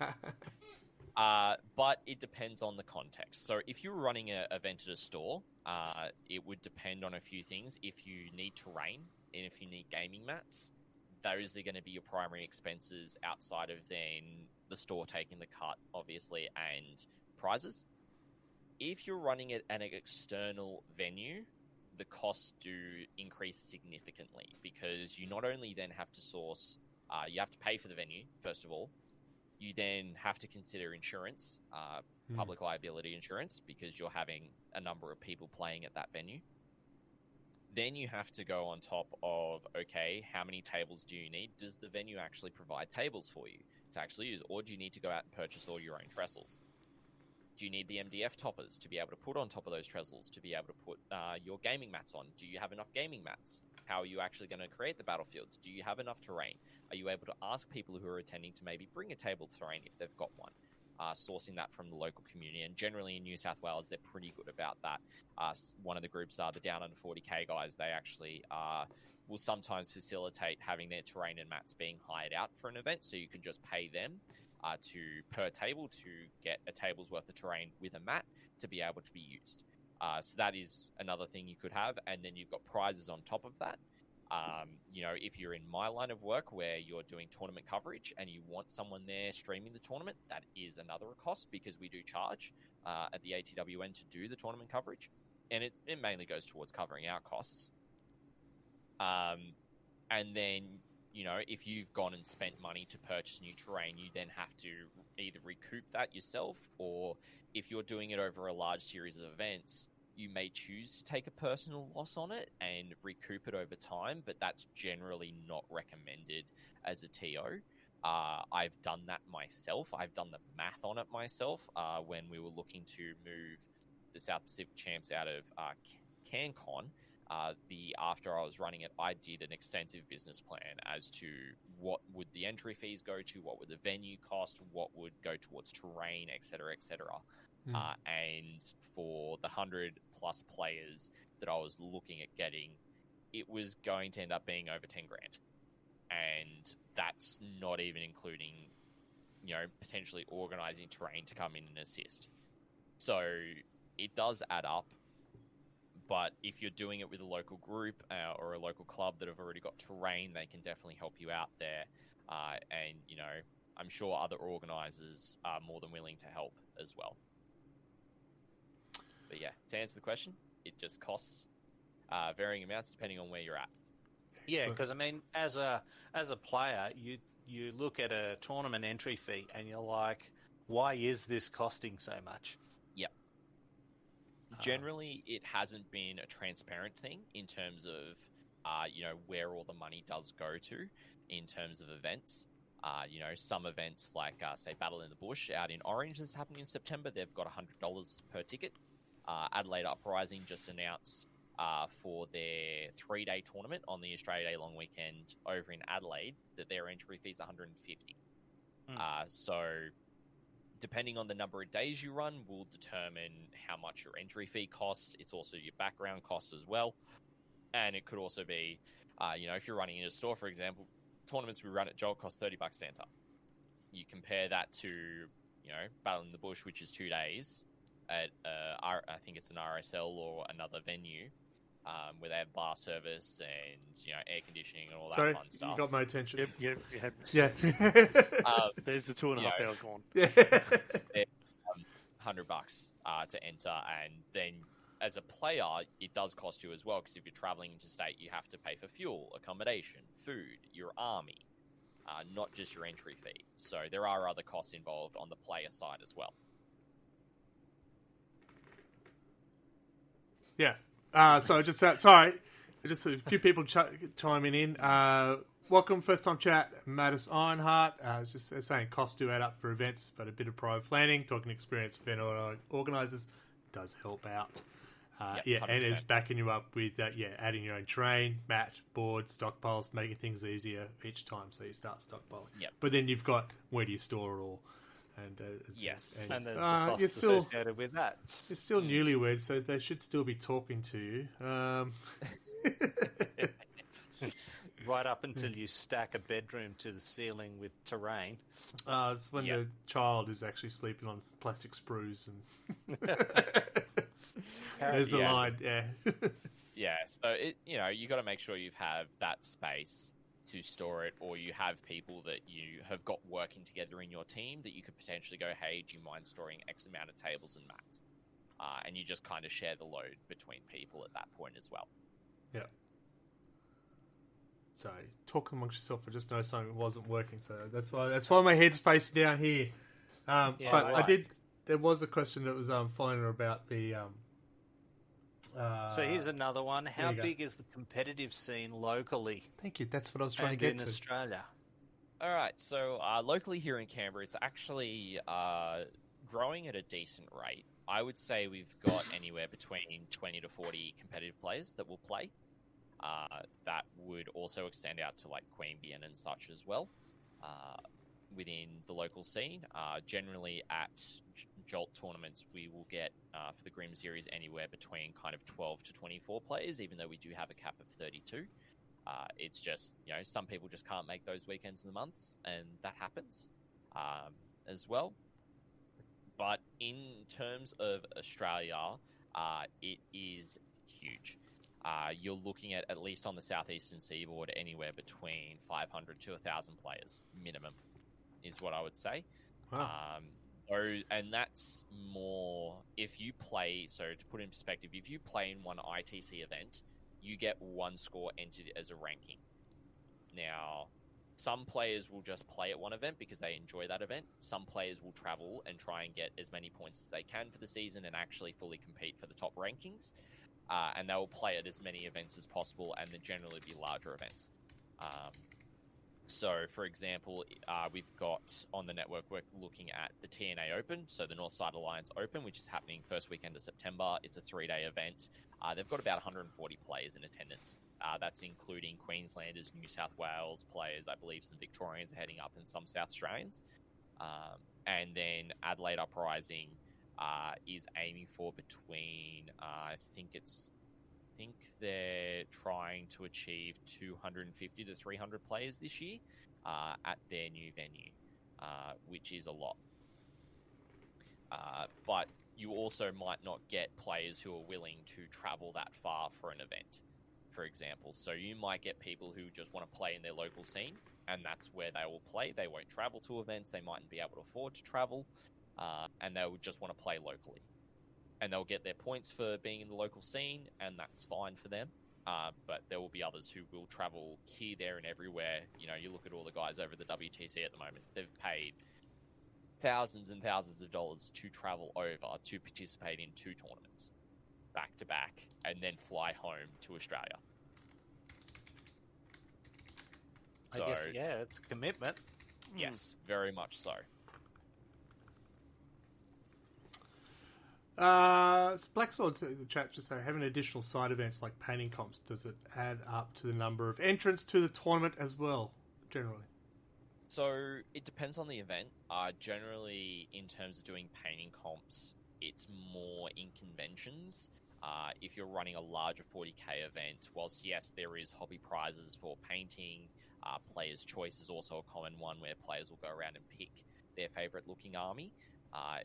Generally, there's not too much on the hobby side within Australia outside of, say, I believe it's the Crystal Brush out at CanCon that runs every year, and a few other painting comps here and there. I think Moab might have some as well, but I'm not too clued into the competition painting scene within Australia. I'm more hooked into the gaming side of things. So yeah, it's not necessarily that they're not mutually exclusive. It's very rare to see them together in the same event. So going with the painting, there's a standard that has to be for the models on the table. Most of the time there is, particularly if it's a 2-day tournament. If you've played 9th edition and same in 10th, you get an additional 10 victory points per game for having a fully painted and based army. Now, previously in editions before 9th, the fully painted and base standard was set by the community, and it was actually set as a 3 colours minimum. And there's a lot of stories in old years, I think Mike might know what I'm on about, where someone will spray paint a marine black and do 3 dots on the shoulder pad, and that's fully painted. Yeah. Technically. You mean I can't do that? Actually not. Shit. No. I saw that at CanCon one year. Yeah, I've seen some dodgy at CanCon, yeah. Yeah, whereas now it's like you've got to have at minimum all your base coats done and your basing done. That's kind of the minimum standard. Anything above that, great, but your minimum is having all your base coats and basing. Very cool. Yeah, I think I like that aspect of the game. I think it's part of the hobby as well. You don't have to be a golden demon painter to put an army on there, but show some love towards that army. Yeah, and it looks good on the table. Yes. Yeah, I think games are a lot more enjoyable when you're facing a fully painted army as well. But also it does vary from event to event. So, for example, for the Grim series, we don't necessarily say, your stuff has to be fully painted. We ask players to actually not include the battle ready score, and we actually do a player's choice for best painted instead. Because we'd rather leave it in the player's hands for who they like to look at their army and make sure, okay, which armies are fully painted, the guys are going to know. Because it is more casual, we want players to not have to be like, I've got to paint. If they're playing Gene Steel Cods for the first time, got to paint 120 plus models for this one tournament in a week. It's like, let's not give them that barrier. Let's ease them into it. And then, other events will have that standard stapled in. And generally, it's at minimum the 2-dayer events. Yeah, when I picked Gene Steel Occult for the slow grow, I was like, ooh, this is a lot of dudes. Yeah. Orcs. Yeah, what were you thinking? Yeah, Tyranids wasn't great for slow grow, actually, now that I think about it. I did the Witch Cult. I went, that didn't help either. Yeah. Then my Gene Steelers were first fully painted army, though. All right, so I think we've had a look at how you got started, what's involved in running it, and you're thoroughly enjoying it, I'm assuming, because you're still doing it. He's too young to have any angst, damn it. I've got angst, don't you worry. So I guess the big question now is 10th edition's been out for a while now. Where and how has that affected the tournament scene? So there's a couple of different facets. We've already talked about Titanic being a problem, not Titanic towering being a potential problem, and terrain. So, I know you guys mightn't be the biggest fans of the way 9th edition terrain was, but the competitive scene actually really enjoyed the way that 9th edition terrain was compared to 10th, because it was actually that descriptive and it was specific. And it was fine if you had pre-agreed. Things. Yes. Actually, I never had a problem with terrain in 9th. No, because we kept it as simple as we could. We knew that's a building, that's a tree. Move on. Yeah. And so coming into 10th, it's now, okay, we've got to add the footprints, and that's another cost onto your terrain if you're running events, so that people do get cover. They know the bounding box rather than having, as I was saying, those little slips on the terrain, so then you could use obscuring and not actually sit on the terrain and things like that. That's one side of it. The other major side of it, and I'm hearing a lot of grumblings on both sides in terms of people who love the new missions and people who don't like the new missions and people in the middle. So the main grumblings against the missions, and I'll start there, is primarily two of the primary missions, which is Deploy Servo Skulls and also the Ritual. Yeah. Those two are probably the least favorite out of the 9 primary missions that are available. Yeah. So just with people listening, the Deploy Servo Skulls, we've played that once, and we thought it was basically you're playing soccer in 40k. Yes. And it was, I did not like that at all. Oh, is that the moving objectives one? Towards your enemy's deployment zone. Yeah. It was ridiculous. I can understand why people say, no, not a tournament one.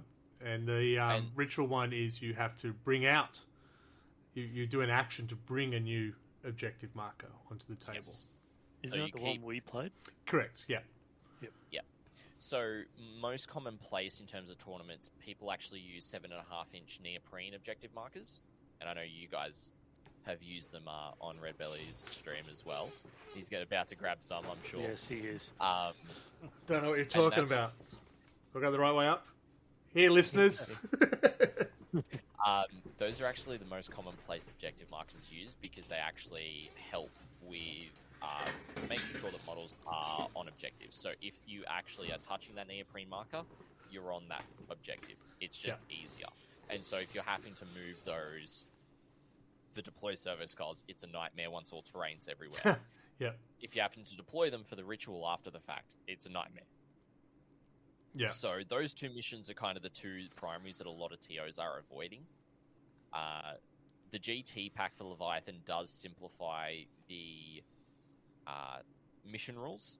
So generally you're not going to see stuff like minefields. You're not going to see the Maelstrom and Battle 1 to get 2 different effects. Like, it's really keeping it to chilling rain, hidden supplies for the objective, extra objective marker, player-placed objective markers, or scrambler fields, where you can't infiltrate, scout, redeploy, or I think it's respawn a unit onto any objective markers in No Man's Land or your opponent's one. The only one that you can actually put something onto your opponent's one is by redeploying.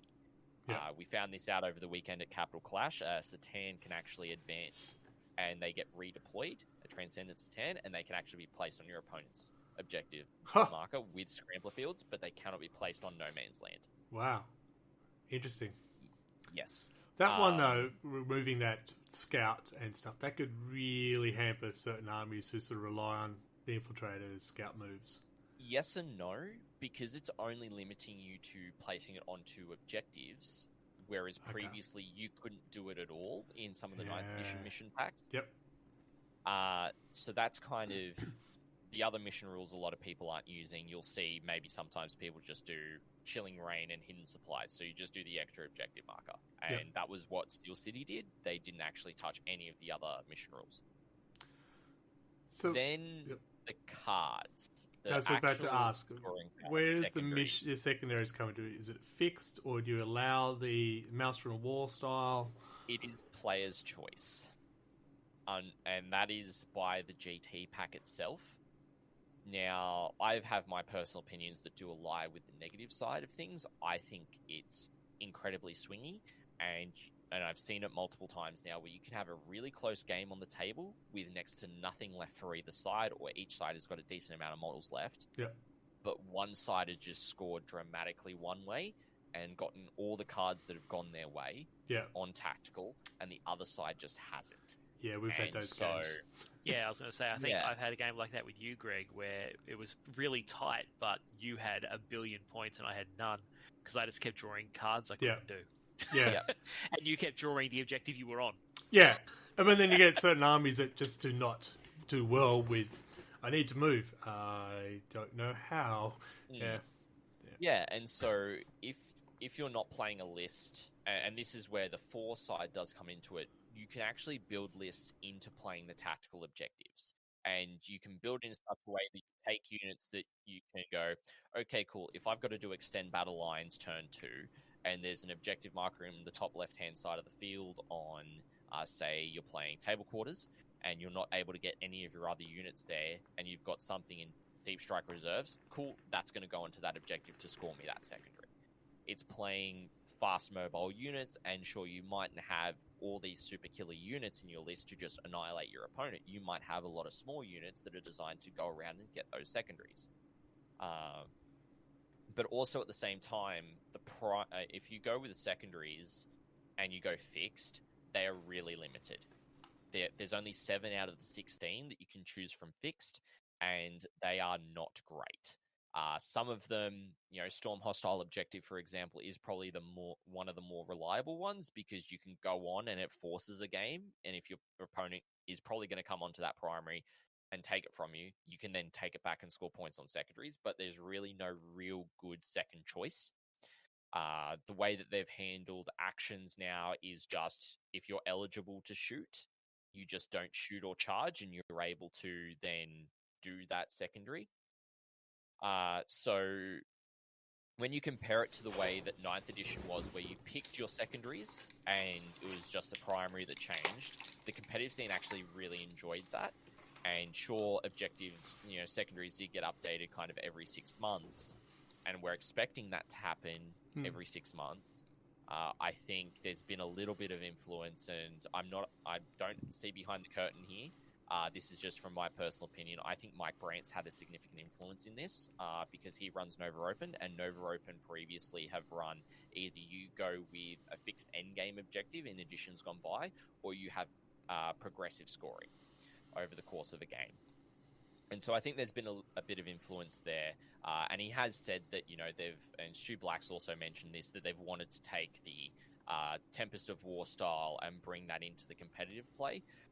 There are some vocal people within the competitive community. Brett Perkins, for example, who runs the competitive 40k Facebook group, has been quite vocal on his dislike for the mission. I've seen it on stream going both ways, where it's been really close between players, but it also has been really swingy. Sometimes you just don't get great mission matchups. So yeah, really, as TOs, this is a part of the player experience now that we actually need to mitigate. When we create an event, we need to make sure that when we're picking missions, because as a TO, you can specify, okay, you're not going to just draw a deployment, a mission rule, and a primary. No, we're going to set that for you, so then everyone's playing the same mission, everyone's playing the same deployment, everyone's playing the same mission rule. Yeah, and you can go at this tournament, don't put these secondaries in the random draw. We think these are not good, or you could specify which ones are available. Not necessarily, because you don't want to, with so much data coming out of competitive events now with people like StatCheck, there's also the Meta Monday guy on Reddit, looking at events right from 2-day events, 3-day events, right down to RTTs, which are your 1-day events. With so much data, you don't want to put something in the pack that is going to massively skew it, because Games Workshop does also look at this data, and they do make informed decisions based off it. That is where we've seen the Eldari nerf just come in for Fate Dice a couple of weeks ago, was because Eldari was sitting at a 75% win rate. And so... Is that all? There must be some bad Eldari players out there to get it down to 75. But by the same token, tournaments deciding not to run specific secondaries also sends a message through the data. Yes, it would. If they go that... drill down that cough, deep. Cough, Leagues of Votann, cough, cough. Yep. So, and then you come to the factions. Obviously, there are some factions, Leagues of Votann, Adeptus Mechanicus, Death Guard, are not really in the greatest of spots at the moment. Melee armies in general, with the way the terrain is, aren't actually doing that well with the overall damage reduction. There is very rare instances where melee weapons are over 2 damage. So that's a bit of a problem, hindering melee armies once again in the game. I think 9th edition, towards the back end, you could actually play a melee army, and you did see World Eaters for a decent while there, at least here in Canberra. There's a couple of players playing World Eaters, and they were terrifying. if you could not deal enough damage to them and kill a unit outright before they get to do their additional move towards you and potentially get into combat, yeah, that's a bad time. Game over. Yeah. So there's such a disparity between the factions that are up the top and the factions that are down the bottom. Like, you're looking at some factions having like a 29-25% win rate in Death Guard and Votan, and then you're looking at 65-70s for Eldari, for Genestealer Colts. I know Adeptus Custodes are up there because they are toughness 6 and 7 now. They're really hard to deal with. You've got some armies like Thousand Suns that are up there. They're able to do the double Doom Bolt is quite prevalent, as well as Magnus doing. Sorry, his let me just thing write that down. for- Double Doom Bolt. As well as Necrons are actually a bit of a sleeper. They are I've seen some very interesting builds over the past couple of weeks. Some Necron armies do quite well. Some into the wrong matchups can suffer. So it depends on the player skill on that part. Genestealer Colts are actually really good because they just bring everything back. Yeah. It doesn't matter. On a 4-up, if it's non-battle line, they can bring it back. If it's battle line, it comes back. So you're seeing players literally run 120 plus models in their battle line, 6 neophytes of 20 with demo charges, mining lasers, and they'll come in, they'll do the demo charges. The demo charges have been ruled by WTC and Games Workshop to not come back. And then they will, come back on and still sit on an objective, or they'll come back on in safety because you can't get an enemy unit within 9 inches to remove that blip. Yeah. So there are a lot of faction and meta disparities at the moment. It's actually quite a problem. Well, we kind of expect that with an index, though, because it's not full-blown rules. But we did expect a bit more balance at the same time, so... Yeah. Yeah. And the thing that we're waiting on is they've said the next balanced data slate is going to be September, and the first codexes, which is Tyranids and Marines, are meant to be dropping in September. Yeah. So we're actually going to get balanced... I dare say we're going to get the balanced data slate either just before the codexes or just after, and there's not going to be enough data out there on the actual codexes themselves, and then we're going to be back to the way 8th edition was, where every codex that came out, if you haven't got a codex by like 6 months after all the codexes have started to drop, you're struggling. And that's what I'm worried about happening. Factions like Genestealer Colts and Eldari are not in the first 10 codexes. I'm not worried about them. It's the factions... Death Guard weren't even listed on that data slate. Some of the really schedule. bad ones aren't even on the roadmap. Yeah. Yes.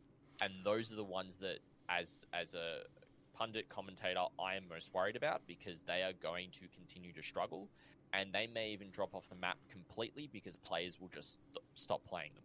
They will abandon those factions. Just want to point out, I've played 2 games with my Death Guard and won both, but one of them was definitely against AdMech, so yeah. And I will point out that there has been a player that has played Death Guard at a tournament and come second place.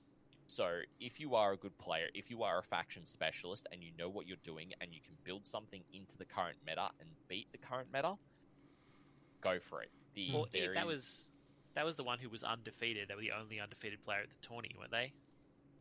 I think so, because the first place guy had some issues with dice as well.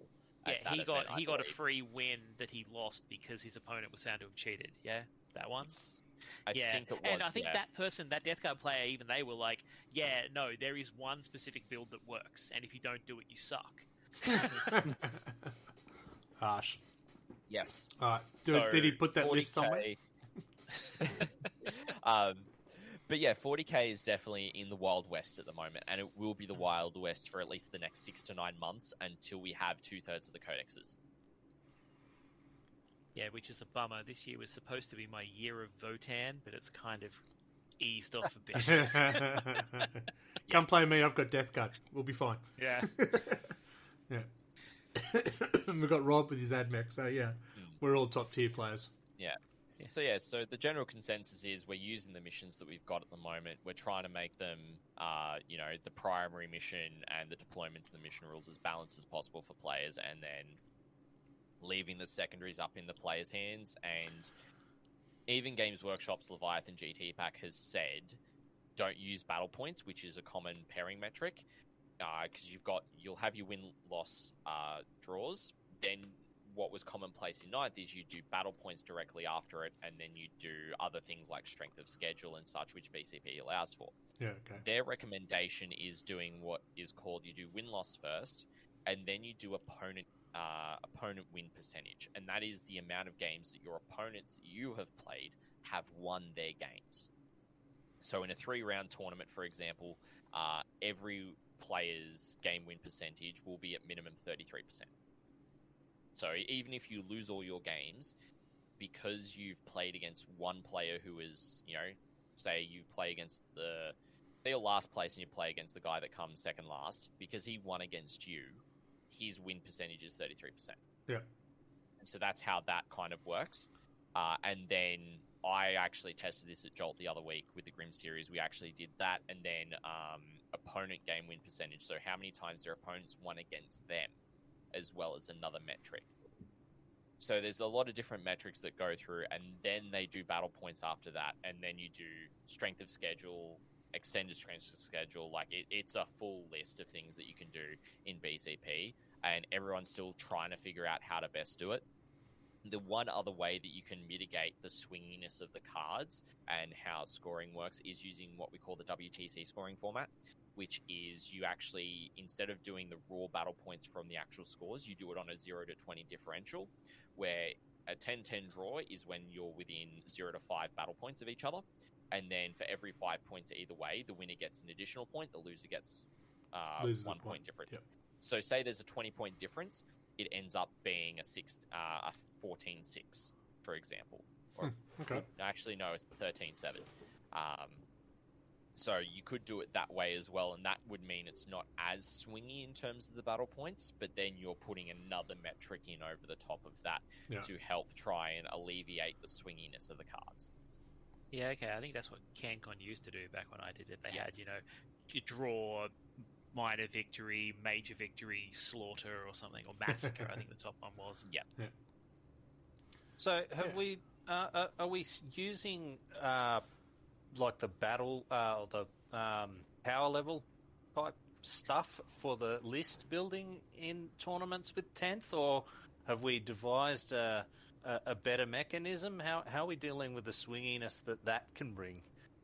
So currently we just use points as is. So if you've been paying attention, 10th edition power level no longer exists. Welcome back points to power level. Because the way that they've changed points is effectively what power level. Larger power level number. Yeah. Yes. And so really it's just everyone plays the most common tournament points level is 2,000 points. That is what is considered to be balanced in all intensive purposes, in quotation marks there. And so everyone's playing at that level, and you do the best you can. Unfortunately, we've never in 40k outside of community comp that I was involved with back in 7th edition, have not had a comp system like what the European Team Championships did for old Warhammer Fantasy, where certain armies would get more points based on their strength in the edition. Huh, interesting. Or less points if they were overpowered. That was a question I was going to ask. Like, do you do like a comp system? Because I remember, in my several years playing CanCon, there was several different comp systems. Generally, not so much nowadays. We are trusting in Games Workshop to actually keep the game balanced. I mean, they've showed that intent majority of 9th edition, particularly the back end, with the updates for Nephilim and Arcs of Omen GT packs, the balanced data slates for 18 months, every 3 months, keeping up to date with FAQs. So really, it's been a lot more on the Games Workshop being more interactive in the competitive scene. However, there is starting to become more of a wider concern from the wider community that Games Workshop is actually focusing too much on making the game a competitive format. Yeah, I think we've talked about that over the years as well, and how much the competitive tournament has driven the actual game itself. Yeah. like, but with comp, like things like I've seen people talking about the battle line problem, where GW clearly wants people to take battle line, but I've read that people aren't. Yes, and Yeah. it's also something else I'm seeing in the trend in army lists is people are either taking a lot of characters or they're taking 1 to 2 characters. It's there's no in between. It's either one or the other, and so that's massively impacting list builds. And sure, we did start to see this towards the end of 9th edition with the Arcs of Omen changes, where it freed up your slots massively. You got to pick what your compulsory was, and that's fine. I don't necessarily see that as much of a problem. However, I do agree that we could have done something a bit different rather than opening the floodgates. I think the 3 was fine when you could only take it in a set Force Org, and you had to take X number of minimum units for certain builds. Like, sure, taking 3 elites, no dramas. Like, you're taking still 3 compulsory of a particular style, but you're missing out in troops being objective secured. Now, most battle line units that you will see on the tables are going to be objective control 2, so there is that benefit towards taking them, but some armies, like Eldari, for example, might take 1 unit of Rangers with Illic Night Spear, because that is a powerful combination for 115 points, and it will just do mortal wounds because of Illic, and they will spend points in D cannons, Wraith Knight, the Incarn, Fire Prisms. Yeah, they'll spend it in all the other stuff that they want to actually take. Or you can run into some lists where, say, for example, you're playing Marines, you might take 2 units of 5 Tactical Marines. Not Tactical Marines, sorry. Firstborn. No. Tactical Marines are a full unit of 10 for 175 points. Whereas Intercessors are 90 points for a unit of 5, and they have the sticky objectives rule built into them. And so, yes, you might take them in just 2 units of 5. You might just take the 2 units, because then you sit 1 on your home objective. You can send 1 out into no man's land pretty early on. You secure your home backfield objective. You make sure that's safe for a couple of turns, and then you can send that other unit out to go sticky another one late game. Yeah. Everybody writing that down? Got it? Yep. But it really depends on what abilities each unit does have. Now that each unit has their own specific abilities as well, that's going to impact on whether they do get taken or not. As I was saying with Gene Stealer Cult, it is quite common to see a lot of battle line units because they are guaranteed to come back. So yeah, it's different for different armies. Yeah, I just remember one year I got the worst comp score in the entire tournament because my army was almost entirely troops. I like running mostly troops. Yeah. I was running a giant pile of Grey Hunters. I thought you were going to say and the TOs didn't like it. Just a full squad of grots. That's it. And Yeah, some run herders. so I can see the desire not to wade into judging what's an appropriate army because it's so vague. With the point system as it is, sorry, the power levels, point system, whatever, do you enforce a WYSIWYG component to the miniatures? Because everything's so free to upgrade, which is ridiculous. Do you is it enforced that WYSIWYG side of things? It's commonplace to enforce it. So it's going back to that whole thing around 3D printed models counts as proxies. If you're wanting to run something and you don't necessarily have the model for it, you have to get permission to do so beforehand. So it is commonplace that, yes, in a unit of 20 neophytes, I have those four mining lasers there actually modeled. Yeah. Good. I've got everything. I ran into the opposite problem with the Crimson Fists that I built forever ago. Some of those Stone Guard squads have illegal loadouts now. Like, I can't have the heavy flamers. Yes. I've got a Land Speeder Storm where I converted the Scout leaning out the side with a heavy flamer, and they can't even take heavy flamers at all. So Death Guard. It's like, those are heavy bolters because Death Guard champions. Death Guard champions. They don't have power fists. It's called a heavy plague weapon. Quad Devourer Flyrant doesn't exist anymore, and I bought those Forge World arms. God damn it!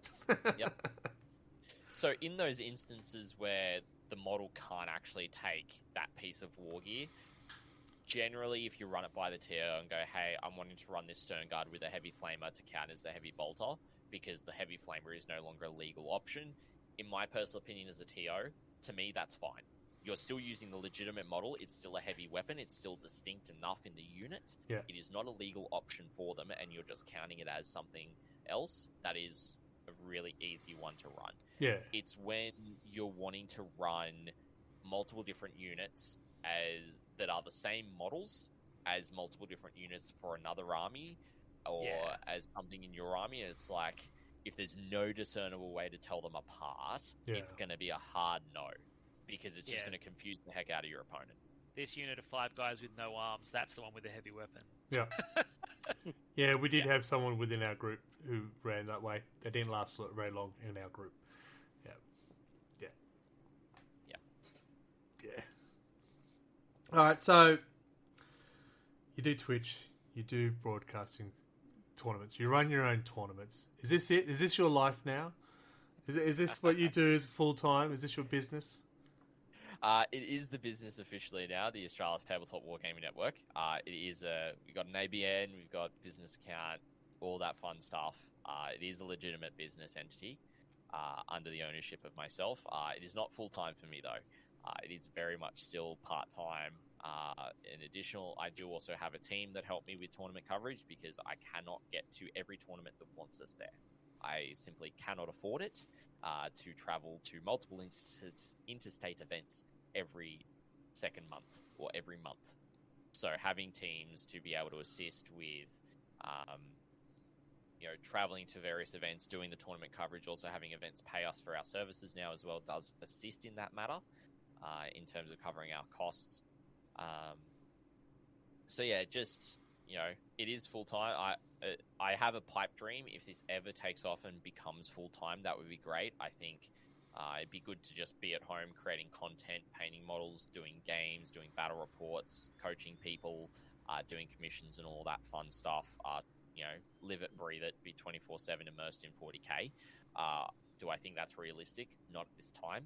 I think if it ever gets to a point where I'm able to take one day off a week to do this kind of stuff and work part-time and be able to be paid by the business, if it ever gets to that point, I don't foresee it at the moment, but that would be the more realistic expectation for me. Nice. Living the dream. Look at us all jealous. It's fine. This is my retirement plan. I'm following your model. Come on. But I will say, it is exhausting to keep up with everything that's going on in the scene, particularly when new releases drop and you're getting multiple codexes in a month, having to create content around that and keeping up with what's happening in the competitive scene. Okay, what are the popular builds? What's the top factions? There's a lot to keep up to date with, particularly, and a lot of the top players are also content creators. Like, you look at Art of War, for example, you look at Vanguard Tactics. A lot of those guys are content creators as well as being top players. Yeah. Because they live and breathe it, and it's their day job, and that's why they're the top players, because they have nothing else. I don't say it so sad like that. They've got nothing else. Well, in the sense of a full-time job, like the rest of us, right? Like, they can dedicate the time. Yeah. Yeah, that's the way that I mean it. Not necessarily like, they don't have. They got nothing else. If they lose the next tournament, they're bankrupt, homeless. I mean, that would be a massive disservice to the Art of War guys, particularly Richard Sealer, who does have his doctorate. So, yeah, no, I definitely didn't mean in that capacity. No, that's just me being a smart ass. I'm impressed you can get a doctorate in 40k, though. That's impressive. Yeah. I don't think it's in 40k. It's in something else. But, yeah. As long as it's not AOS, it's fine. Yeah. Just calling out Black Sword in chat as well. I'm just seeing that. Where's the line drawn for 3D printed miniatures and proxy models during a tournament? And Xavier also did cover it. 25% is kind of the line that I personally draw. Some events will be no holds barred as long as you run it past the TO and it's all good. Then you're fine. If they say no, it's a no. It will vary depending on event to event and tournament to tournament and TO to TO. But GW's got a hard no if they're involved in the tournament. GW do have a hard no, particularly with their Warhammer Worlds that they're running in the back end of September, early November. I forget the dates for that. We do have a circuit called the Oceanic competitive or championship circuit. I forget the exact naming of that second C in there, the OCC. Their event is pretty much paying for one Australian player to go over and play at that event, which is, and I'll say, the personal thing is a little frustrating to only get one player over there when there is actually, or 1 to 2 players. I think there might be a second ticket there as well that's not paid flights and accommodation. But it's a little frustrating when you look at America getting so many tickets, you look at other parts in the world, and yet we only get the one. Is that a reflection of the maturity of Australia's competitive scene, or is it just because we're a small population, we're so far away from everyone? I think it's a combination of the second. I think it's because we're so far away. I think it's also because in comparison to Europe, to the UK, to America, it's a lot easier to travel to bigger events, and everyone's a lot more densely packed, and it's a lot easier to fly from Europe or England over to the States than it is from Australia, because it's a 16-hour flight. Yeah. Yeah, I mean, it's not just a 40k thing either. Like, look at the World Cup. Yeah. I don't, because I don't know the result and I don't want to know yet. Right? So but don't get me wrong, I love the fact that we are still involved. It's just I would love to see a greater representation being afforded to Australia, and I will also call out our Kiwi brethren who have to actually come across to us to play. Oh, come on, it's with 2 that hours. chance Get as over it. well. It's not that far. It's not that hard. But they don't have the opportunity, as far as I'm aware, to actually get a ticket across at this point. Oh, to the US. I said we let him in. Yeah. To the US Warhammer Worlds. I'm not certain if they've got an event or not that they're able to play at for that opportunity. Yeah. I was interested in that because I found in other competitive side of things, it's generally because we're such a small percentage of global competition. That's generally why we get overlooked in a few things. So. I mean, comparatively to how many players we have competitively, as I said, we've got about 500 to 1,000. When you look at the US, you're looking at about 10,000 plus. And that's where I was going. Necromorris just asking a question. He's got a Forge World Thousand Suns Dread. Can it still be used as a Hellbrute? If it is a traditional Dreadnought, in terms of it's not a Contemptor, even if it was a Contemptor, the best thing to do is always ask your TO. If you're attending an event, always ask. The worst thing that they can say is no. And if you don't ask the question, you rock up on the day, you could get a yellow card for it, right? So as the player, always ask. If it's the same base size and it's roughly the same dimensions, if it is a little bigger than what the current Hellbrute model is, there should be no problem with that. Yeah, I think the old box Naught's about the same dimensions as the Hellbrutes anyway, so... Yes. Yeah. And if you are going to make like 100% proxy army, make it cool. Because then you might at least get, some lols. Yeah. Before you get knocked back. Yeah. So I generally try to not call out names, but there is a gentleman in New South Wales, Heath Burkill, who does convert up a lot of armies as orc armies. And he's done orc knights, for example. He's done orc versions of Necrons. He's done a lot of custom conversions to run various armies with an orcified theme. Did he run was it the Orc Imperial Guard? Where it was, I remember seeing an army that was entirely Imperial Guard, but it was all orcified. Yeah. And they ran as Imperial Guard. I think it's an overseas one because I've seen it on someone brought it to a YouTube. It was a competitive. Yeah, so there is a gentleman by the name of Matt Root, I believe is the right player, who did play an orcified AdMech army. And he did win the ITC a couple of years ago, but I have not heard of someone running a orcified army of Imperial Guard. I thought it was probably a while ago. I remember seeing it at one point. Sure, there's more than one out there. There's some mad people who just love green. Yeah. There's a guy doing custom models of an army of xenomorphs which act as NIDs. That's from Sakawaka. Yep, as long as it's, if it's not an event that has a limitation on those 3D printed models or counts as, and the TO's fine with it, that'd probably be fine. And then for Necron Warriors, if it's a little bit smaller, but the same base size, I would say if you build up the basing on it a little bit to kind of get that height to being the same profile, then it would be fine. Yeah, I assume being a little bit taller is fine because you're putting yourself at a disadvantage than if you're putting yourself smaller and you're hiding a bit easier. Yeah, that makes sense. I had a really good question, but it's gone now, so brilliant. Xenomorphs. I was just going to say, when you do custom, you have to make sure it's very clear to your opposition what it is, right? You can't just put, here's a box. Yeah, that's a grot. What are you talking about? How can't you tell? You can't just plop a Coke can and say it's your Death Dread, right? You've actually got to give it legs first. Yeah. Yeah. You got to put hobby effort into it. You've got to actually make significant headway in terms of making it customized. Putting the effort in painting it well, making sure it's on the right base. If it's not, as we were saying, if it's not the right height, making it relatively the same height as close as possible, if not a little bigger. Yeah. Cool. What else, folks? We've taken up a lot of Scotty's time. I was just going to say, do you normally run like a sportsmanship kind of thing, and if so, how? Like, do you get people to rate their opponents each game? I remember once being given a slip after each game. Did you enjoy this game? How do you rate this opponent? I think it depends on the event. For tournaments nowadays, good sportsmanship is a minimum expectation. So only when someone behaves badly, that's where the yellow card comes out for player decorum. If it is warranted. Sometimes, you're not going to get along with everybody, and sometimes people just rub you the wrong way, and it's going to be like, Adam. Okay, you just got to... No, just pointing out, he's won the sportsmanship so many times, it's just not funny. I think we just have to stop that award.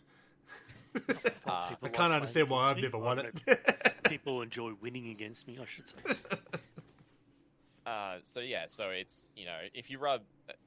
personality clash, that's not a reason for a yellow card. If someone's hurling abuse at you or constantly arguing over rules, then that's a cardable offense. Yeah. But in terms of sports, the way that I've done it, I've seen two different ways. You can either do it as a TO's award, where you actually look around and see who's having a good time, who has been like a great sport about it, whether win or lose or things going their way or not. The other way you can do it is you can actually get the players to vote for their favorite opponent. Yep. Out of the 3 games they've played, rather than doing the old player comp, which is what you were referring to, Mike, where you rated your opponent every game.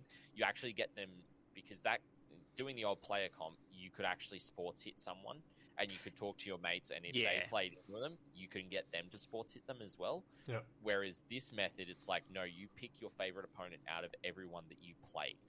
So it's not going on the negative side, it's going, where was your best experience? Okay. And so you want to, in that method, particularly with, same thing with players' choice painting. Sometimes, yes, events will have a painting rubric, and they'll do a best painted by that rubric, which is publicly available in Players Pack, as it should be, by best practices.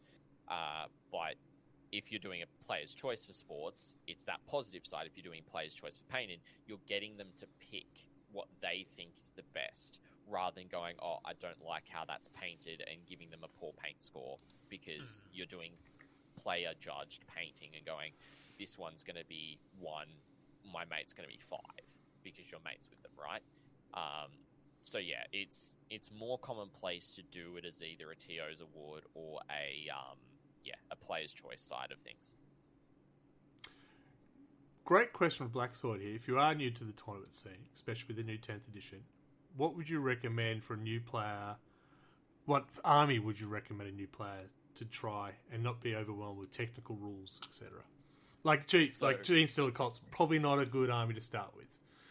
So, actually, this is a very interesting question, because I actually had someone that I'm good mates with ask me this recently. This exact question.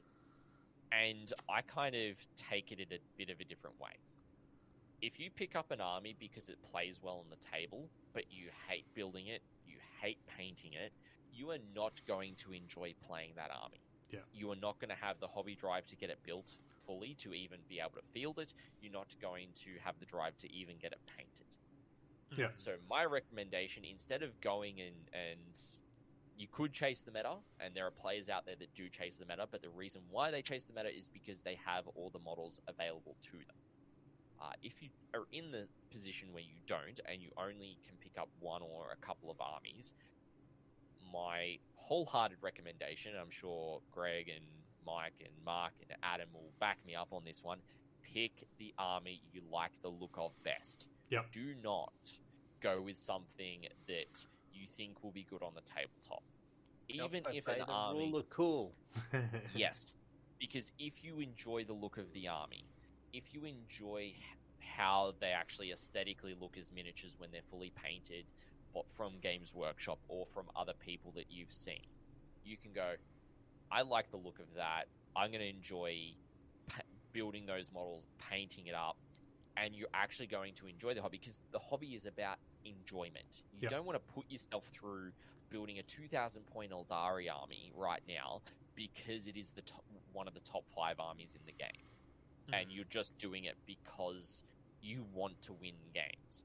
Yeah. And even at that point, if you are picking up an army entering 10th edition and you haven't played before and you are wanting to win games, one, you're coming at it with the wrong mentality to start off with, because you're coming in to win and not have fun. Winning is second. Having fun should always be first, no matter what. A great example is Nate. He decided he got sick of losing tournaments, so he built a dog bomb army back in the day, and he took it to CanCon, and he did really well. He nearly won, but he hated it so much he's never entered a tournament since. It turned him off tournament gaming completely because he hated playing it. He won almost all the time, but he hated it. Yeah, okay. Yeah. Yeah. And so, even if the army isn't great, you can still have fun playing that faction and play the best builds that you can. Like, for example, there was a period of time there where, and I know, Greg, we played a game with this faction, where Marines weren't doing that great, but John Lennon from Art of War won quite a large tournament with Deathwatch. And it was a triple Redemptor build with 3 kill teams, some Incursors, and Tech Marine and stuff. And I built that list because it was good at the time. Yeah, and I purchased everything I needed for it. And I still haven't fully painted everything for that list. I can humbly say that is still a work in progress list. But we've gone through 12 months since there's been points changes, there's been an addition change. And so because the game changes so frequently, lists change so frequently, what's at the top of the meta does change frequently, or can change quite quickly. And so if you're going to invest $1,000 here in Australia in an army, you want it to be something you're going to enjoy playing. Yeah. Because you're going to or invest... at least something that you want to have in your house. Heaven forbid the tournament scene just evaporates and GW goes into oblivion. Yes. Yeah. So to get back to your question, Black Sword, yes, pick an army that is, you enjoy the look of and what you want to play and what you want to enjoy playing, but also picking something that's not, overwhelming with technical rules. The brilliant thing at the moment is you can actually see the army rules for every faction available for free. This is the first time that you actually have legal and legitimate, because there are illegitimate means, of being able to get access to the rules and actually read through them. Now is the perfect time to pick that army, because you can read the army rules for the armies that you want to play. Say you get to a short list of 3, for example, and you look and one's not too complex, one's medium complexity, and a third is really hard to play, i.e. Gene Stealer Cults, for example. Yep. And you go, I don't want to learn how to play Gene Stealer Cults because that seems a bit too heavy to learn, but I don't necessarily want something that's just point click, say like Guard, where it's like I move models and I shoot. Cool. Yep. I want to go something in the middle where I've got a little bit of everything, say it's Chaos Space Marines. So that would be one way that you could go with. as well, and you have that ability to do so now because the indexes are free. We don't know if they're going to be updating the data cards and everything for free yet when codexes release. I dare say they're going to be releasing different detachments in the codexes, but they're still, I hope, going to keep those index cards available for free for people to still get into the game. That would be good, wouldn't it? Necromore is just backing it up with the, he's got World Eaters, Thousand Suns, Death Guard, and the army looks so good. It has to look good before it goes onto the table. Yeah, so it's backing that up. Is the rule of cool. Yep. Yeah. I will avoid putting anything grey on the table to play. Yeah, but that's my personal choice. Not playing a tournament. That's and they're the first models to leave as stuff gets shot. Correct. And then if there's someone else or a different squad shot, I will swap them around. Yes. Yeah. Whereas I've always been a sucker for the but if I build it, I can play with it. So I will often prioritize building more models over painting more models because I always have more things to build. But I do try and paint things. I think that's the key, though. We've talked about this before. Another one is I have no qualms about someone bringing on a grey army as long as they're trying to paint it. Yeah, like I have one army per year I went in CanCon that is entirely in 3 colours. Not like dots of colour, but they've at least got 3 base colours on them. Yeah. It's interesting. Black Sword's just asking, is there an army, a faction that stands out more that someone comes over and talks to the TO about? To settle arguments, as he's put in. Since the 10th Which army is the problem child? That's the nice way of saying it. Yeah. Do they have to play Eldari? Because, say for example, you're not using the WTC FAQ that actually clarifies a lot, and I mean a legitimate lot of poor interactions or poorly worded rules in the game. You as the TO have the responsibility of being able to clarify those weird and wonderful situations that do occur. And I've had to make a call recently that I've had to swallow a bitter pill on with Grey Knights. So Grey Knight's faction ability is that at the end of your opponent's turn, you get to pick up to a certain number of units. They do not say if they go into reserves or not. They do not say if they count as reserves or if they're strategic reserves. And then they come back onto the table during your reserves. And they have to come back on by the end of the turn. Yep. Now, I had a quick look, and I didn't fully delve into this. And the question was, can Grey Knights use this faction ability turns 1, 4, and 5? So it's understanding, yes, you can do it turns 2 and 3 because if they count as reserves, it's fine. My initial answer was, no, you can't. They would count as reserves. Yeah. That way, you can't technically come on turn 1, and you have to be on the battlefield by turn 3. And the player in particular went, that pretty much nukes my army. I'm not going to play something that I believe is unplayable, and that's fine. That's the player choice to do that. He asked the question, I gave the answer. Yeah. Now, this point, after discussing with other people and re-looking at things after the fact, I would probably amend my answer. Because in the wording of the Grey Knights thing, it says they have to be on the battlefield by the end of the game, which means it opens up turns 4 and 5. So I would just say, you can't do it turn 1. That would be my personal ruling. Now, the WTC FAQ states you can do it all 5 turns of the game. Huh. Okay. So that's where it's different, and a lot of players are defaulting to the WTC FAQ because they've had to get everything in place for WTC this week. And, they've had just over a month to do it. So, that with some of the top names in the world of competitive 40k in attendance, they've been hammering all of these questions and rulings out for weeks. And they got the FAQ out, I think, a week ago, just before GW... they got it out before the GW FAQ, and they delayed list submission so that GW's FAQ could be included to help balance certain factions like Eldari. Yeah. So that fake dice weren't just ruining people's days.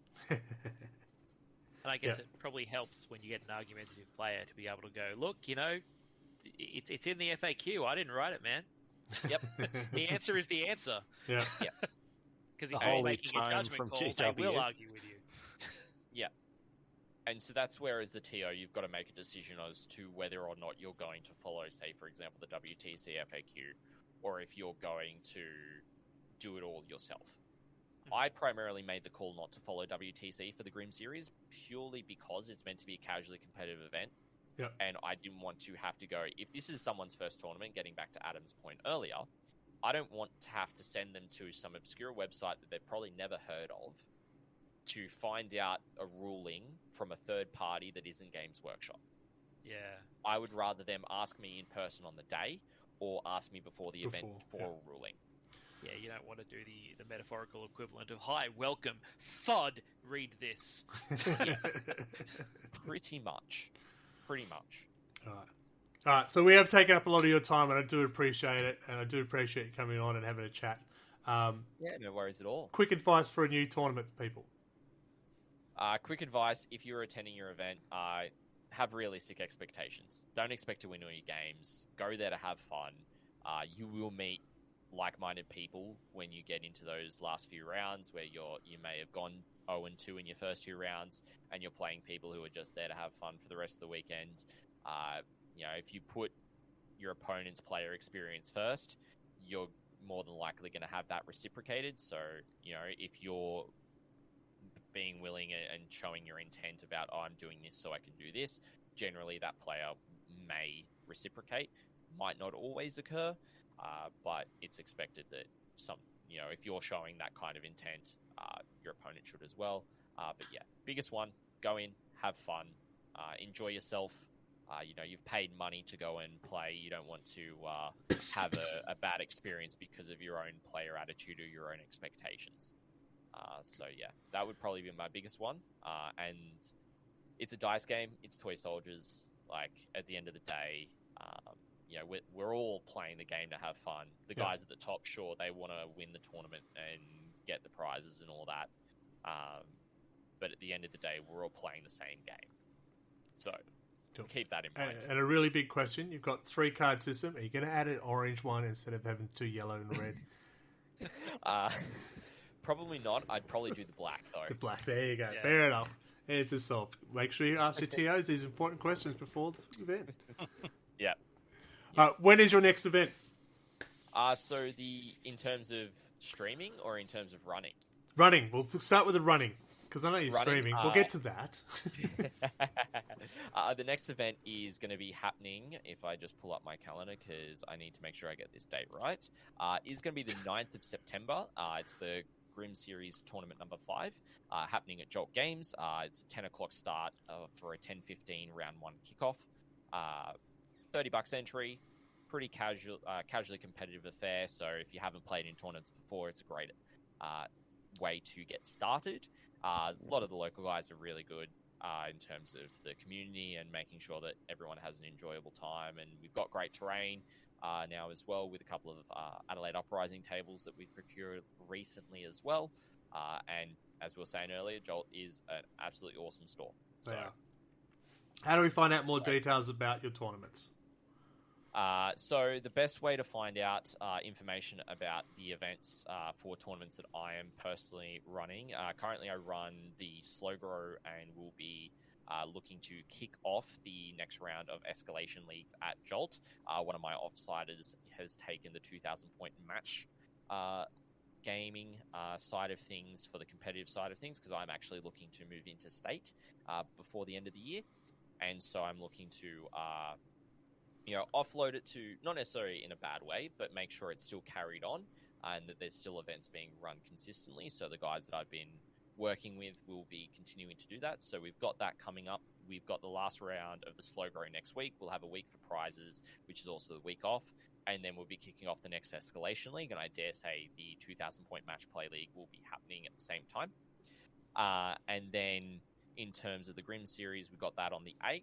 And then we'll have, in October, we'll have 2 weeks until, when is it? Because I've gotten this all written down since the start of the year for the fun stuff. Yeah. So from memory, the Grim Series tournament number 6 is on the 14th of October. with then the Grim Masters. So this is where we invite the top 16 ranked players in the ACT to attend. If they aren't able to attend, it goes down the list effectively. And that'll be on the 28th of October, so 2 weeks after. Pretty short turnaround for that one. And then we might have another one in November happening at Jolt. That's to be confirmed, though. Cool. So where do we find the information, though? Oh, sorry. Facebook. Best place is Facebook. I think that was my question. I'm sure it was. Yeah, that was your question. I just rattled off dates. Yeah. Facebook, if you search Jolt Games up, we actually do all the events through there because it is run in the store. So all the events are up on Facebook. So if you just search Jolt Games, and if you have a look through, if you find the 40k Grim series, it should be some form of that name. That will be where you can find the event for the Grim series. We started all the way back in February, and it's running all the way through to the end of October on the Facebook event. So it's got the players pack linked, it's got the rankings for the ACT linked as well. So you can find all the information there. And if you want to get in touch with me, I'm a co-host on there, so you can find my details on Facebook and shoot me a Facebook message. Or you can message me through the ATWN's Facebook page. Wonderful. So I was about to say, give us your socials. Come on. All right, so the next tournament that we are looking to cover, unfortunately, my work has kind of messed me around for the next one I was meant to do in a week and a half's time. The next one is going to be the North Alliance Open. That is the first weekend in September. Our team member, Jack, is going to be heading up there for all 3 days. Depending on my work situation, I might be commentating all 3 of those days as well, remotely from here in Canberra. And that is going to be on the AustralisTWN Twitch channel here on Twitch. So if you aren't already following, I know Red Belly's popped it up in chat. The best one to head to is the link tree that he's got linked. That has got all the socials, whether it's going to be the Australis Tabletop Wargaming Network on Facebook and YouTube, or the AustralisTWN on Instagram, TikTok, as well as Twitch.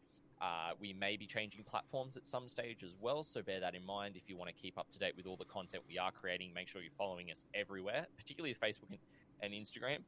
We will release our schedules weekly on there on a Sunday afternoon, so you'll be able to see what's coming up on the week for the network as well. So we like to keep you guys up to date of what we're covering. We do weekly YouTube videos, not just of the tournament games that we do stream, but also I do a lot of content based around how to play the new edition is one that I'm massive on at the moment, trying to get through, as well as a new series that I've started called From Sprue to Tabletop to help new hobbyists get their armies from Sprue to being tabletop standard to get into that battle ready, or if they want to what GW have called parade ready. We are going to go through that, and it's going to be a series that we continue to look at different painting styles. Plan is to look at doing metallics and tinting metallics as well, how I do my Necrons, as well as looking at Zenithal and working with contrasts as well. Using the slap chop method is one of the other things I want to cover in this series. So nice. There's going to be a lot of info on the hobbying side as well, because I do want to not just with the network. I don't want to just cover the competitive side. I don't want to just cover the intro side. I want to cover everything. And I don't just want to cover the gaming. I also want to cover the hobbying. Because I think you'll see so many content creators out there, they'll do maybe the hobbying side as a massive focus. Or they might do hobbying and gaming, but they might focus on competitive gaming and competitive hobbying. Yeah. Or they might just do the intro side of the game. And I think that if you cast a wide net, you're going to appeal to a lot more people in terms of content. So that's kind of the approach I've taken with it, because I think if you're able to have both tournament games and learning how to paint in the one spot, you can build people up from as they get into the hobby right up to when they're wanting to compete at tournaments. Yeah, it sounds fantastic. Yeah. And develop them into those nice Renaissance hobbyists. Yeah. Yeah. Just follow Scotty's way, for he is the Lord. Yes. But, of course, everyone's got their own hobby preferences in the way that they like to hobby, and that is something that is down to my core. Whilst I can suggest tips and tricks and the ways to do things and how to play the game in my interpretation of the rules and how they work, at the end of the day, if it's a rule and you think it plays differently, always talk with the tournament organizer. If it's a hobby technique, take what you want from what I do and apply it to your own hobbying, and leave what you don't want to take. Yeah. Because I don't want to tell you that this is the way you should be doing it. No, this is a hobby. You can choose to do your hobby how you wish to do so. Yeah, I often say experiment, go nuts. There's no right or wrong way to do it. It's what you feel comfortable, what you want it to look like. Go for it. Yeah, exactly. Getting back to the whole rule of cool, and you're going to enjoy it a lot more if you are doing it the style that you want and you get the look the way that you want it. So there is a wrong way. If you paint a Space Marine in ultramarine colour, that's the wrong way. Them's fighting words. Fantastic. I'm glad I used Cantor Blue. Yeah, there you go. Safe. Woo! And, of course, we can catch you Twitch for your regular stuff during the week, of course. What normal days can we find you there? Normal days, funnily enough, Monday nights from 8:30 or 9 p.m. Australian Eastern Standard Time, where we will do tournament previews, or we'll, at the moment, I do what we call Commission Mondays, where I work on the Lionel Johnson commission that I'm working on. And then Friday nights for Friday hobbying, that's where I work on my own personal projects. And then if we're covering a tournament, generally you'll catch us on a Saturday and Sunday. That'll be on the schedule. So that's why it's important to be following us on Facebook and Instagram, so you're able to actually see those posts when they go up. Make sure you do hit AustralisTWN up. Right? Yep. See? The other spot to keep notified as best as possible is our Discord. So it is the Australis Tabletop Wargaming Network Discord. It is linked in the link tree as well, there at the top. So you can jump in there. It's not a particularly active server. I will say that, and I am upfront about that. I can't be everywhere at once. But at the same time, I do try to engage with people when I can and talk about hobbying, people who share their hobby progress. We should talk about army lists and stuff in there, as well as it's also where you can find out the tournament lists that are on stream when we do tournaments. We post those up because lists are hidden behind a paywall on BCP, and I'm not the biggest fan of having that particularly on stream, so I do take those, put them up in the Discord. So if you jump in the Discord, you can view those for not having to pay $7 a month. Yeah, I have looked at the BCP and went, they want money for it? No. Yeah. Oh, okay. Guys, do you have anything else you wanted to ask while we have him here before we let him loose into the world? No, look at them all. No. Again, thank you very much. Scott, thank you very much for joining us tonight. Got a better insight in the tournaments. I think at least Adam and I might be signed up. What was the 8th of September was the next one, was it? Yes. I'm interested. I've just built a list of Slaanesh. Yep. I'll bring Death Guard to prove a point. No, it'd be great to have you guys if you do choose to rock up. Yeah, get ready for those 2 red cards straight away. He said black. We're going to go for the black. We just turn up to the as we walk in the door. Yeah. Son of a. Yeah. But I want to thank you for joining us tonight. I want to thank the chat as well. Some great questions coming through and some feedback. Thank you very much for that. Makes it all worthwhile. We've done all your social stuff. Great. Done. I'm looking at who else is here. Oh, Adam's got an Instagram. Yes, I do. It's Pronto40k. And we'll bypass Mark.